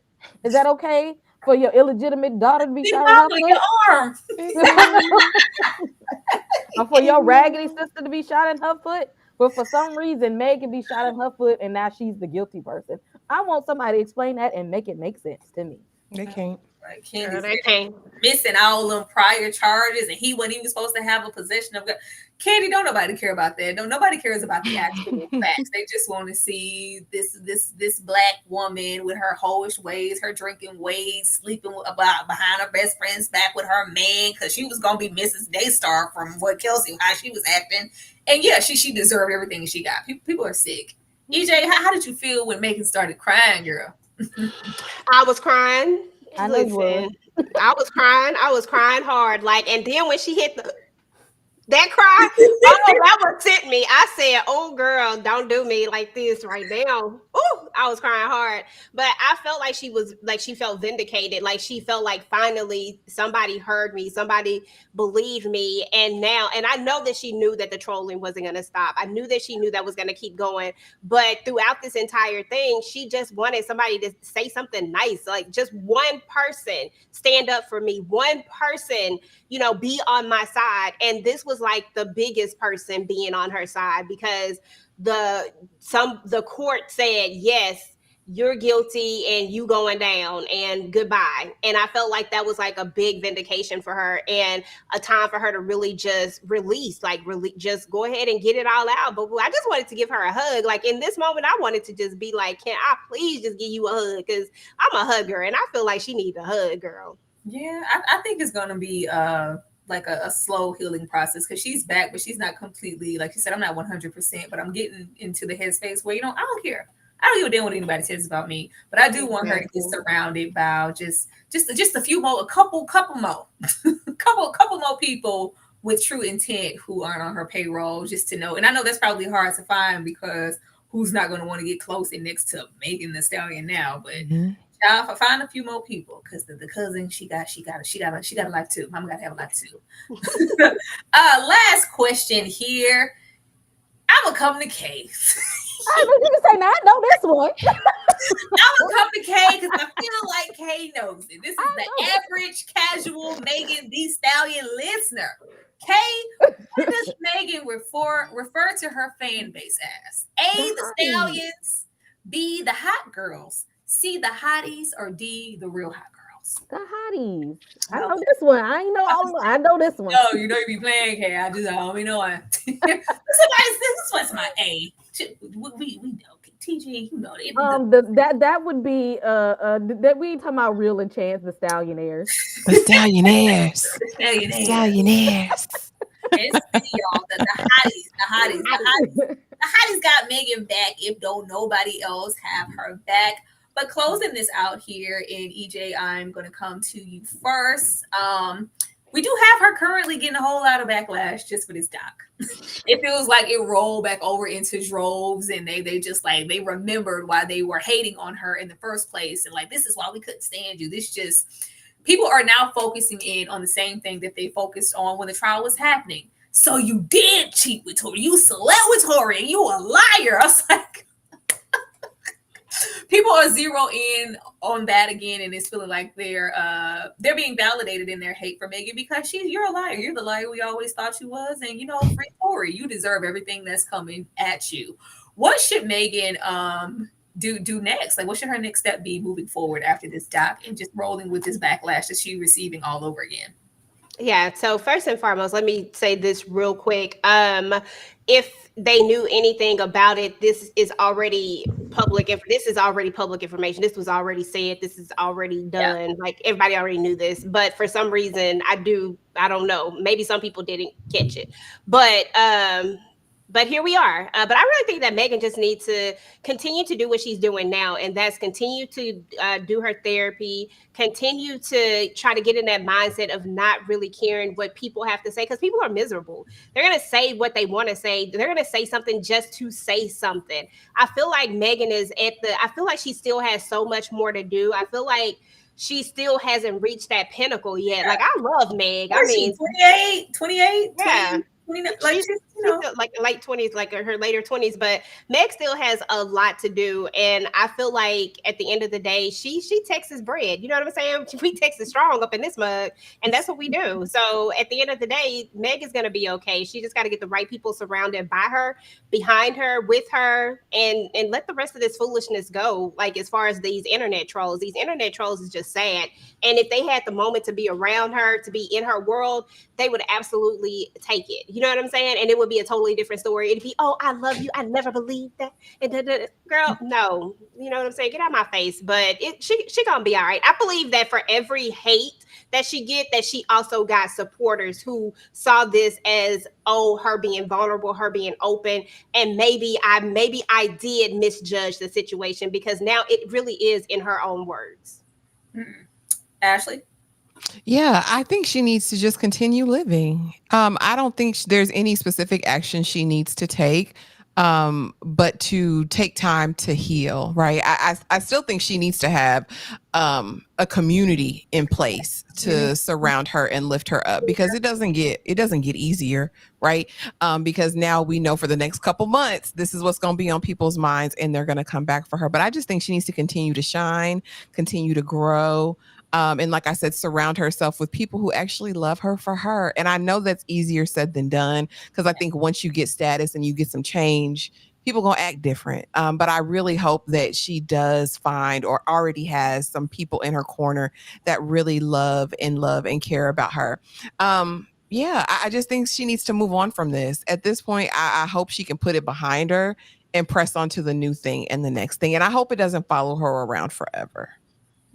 Absolutely. Brittany E here with the super chat. Thank you so much. Her being an only child has a lot to do with her being naive, and a lot to do with her not opening up to people and being trustworthy. Absolutely. That's why I want Mama Stallion to kind of prep her, she's tough and she's resilient, as we can see just with how she's been able to navigate through. Like, it doesn't even feel like she's Megan has been active as a rapper, like what in like the public eye, like superstardom for what, 4 or 5 years. And like half of that has just been on trial and all this scrutiny. So she's very, very strong, but I can understand why she is a little bit non-trusting, even with the only child syndrome, her mom, or even, being shot by somebody she thought was her friend, or even Kelsey, somebody picking and choosing sides from, she thought Kelsey was her friend. Like, but what she say her daddy said? Thank you so much, Brittany. What she say her dad said in his doc? Everything green That ain't grins, your yeah. friend. Everything that grin ain't your friend. Period. Kay, what should Megan's next step be? Continue to do therapy. Take some life lessons from Beyonce and just be quiet. You ain't got to go back and forth with these internet trolls. You really ain't got to do that. Just leave them on silent. Go ahead and drop the anime because I'll be all over that. And do not listen to TP in the chat. Do not put your hands on Michael B. Jordan. What? Lord have how he get in it. What was that in the chat, Kay? He didn't talk about they would look good together. Don't do that. Lord, why would you even see that? Kay, you would spot a Michael B. Jordan comment out of everything. All right. But go ahead and drop the anime though. I'll be there for that. Oh Lord, Kay said, now look, I'm all for you healing, but don't mess with my man. Okay, Kay. Lord, every time.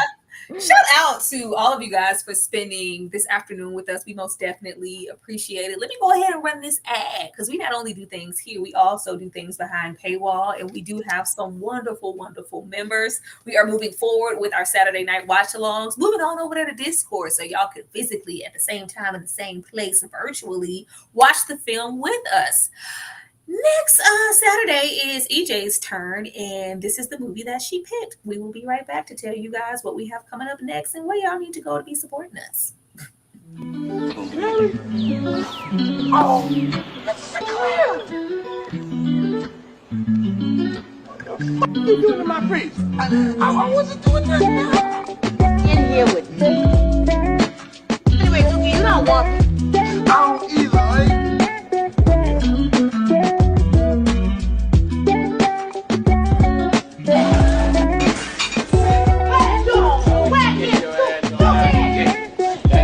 Problem with these other people around here.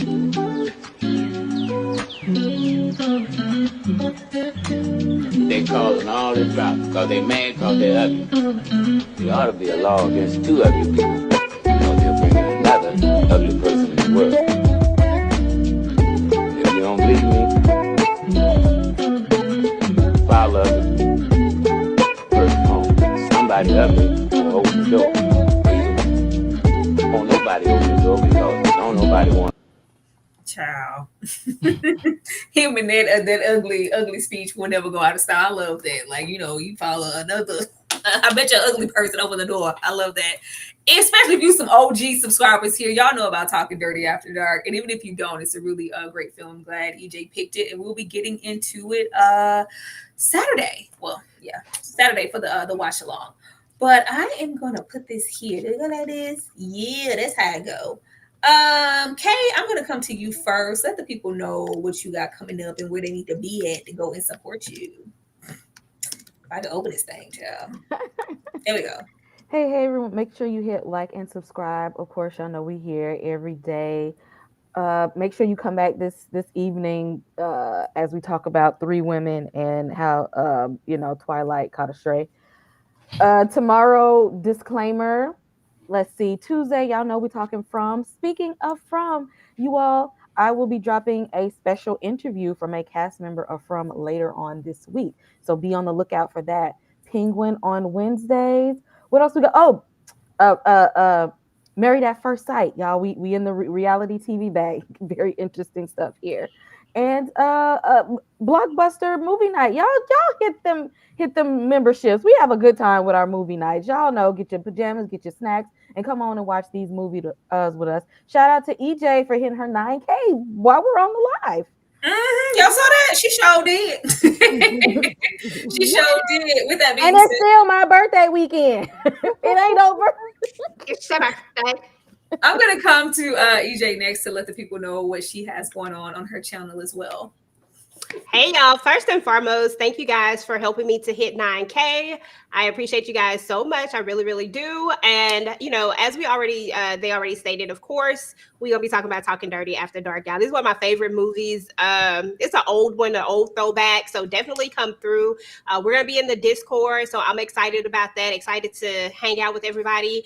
On my channel, of course, I talk about From on Mondays with my girl Tamika's Den. I also talk about Found with Tamika's Den on Fridays. The Zatima is over with, but I still have tons of Zatima content up if you're into that show as well. And then, one of my biggest shows is the Family Business. I always have content up about family business, and I actually do have a book club up about the family business as well. So if you're interested in the family business books, then, holla at your girl, turn your notifications on. Thank you guys. I appreciate y'all. 9K, 10K on the way, y'all. Woo! Mm-hmm. You heard what the lady said.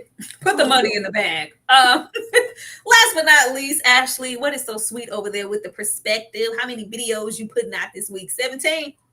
I don't know yet, but just make sure that you are there tonight for Three Women. Again, we're getting into Maggie, Lord, and hopefully we're done with Maggie after tonight. And then tomorrow night, after Disclaimer, remember to stop by. We will be talking Abbott Elementary. It's our first time tackling Abbott, so just make sure you come through. It's going to be super casual, super good time. We're just going to be catching up on season 4. As far as uploads, please go check out my From review. That will be up tonight ahead of our Tuesday live. And yeah, just hit the notification bell. Make sure that you're subscribed to everyone on the panel and drop a comment. Let us know how you're doing. Mm-hmm. Yeah. Don't be afraid to speak out. Don't be over there. Just keep it cute though, because my block ministry is super strong. It is. Ashley don't give as many chances as I do. I ain't telling y'all. Ashley gonna block you. she gonna block you real heavy. As Ashley says, stay on the lookout for tonight. If you are getting into Three Women with us, that's gonna be be there for that. And yes, Monday, getting into Disclaimer in Abbott Elementary. I will be dropping the link for that. Not too much later today, so you guys can put your notifications on for that. If you are a person who enjoys Abbott Elementary, we can't wait to talk about that. Matter of fact, I am going to close out and leave you guys with the weekly TV guide of what we have coming up this week. We will definitely see you guys later in the day after that, in the day after that one. Hey y'all, see y'all shortly.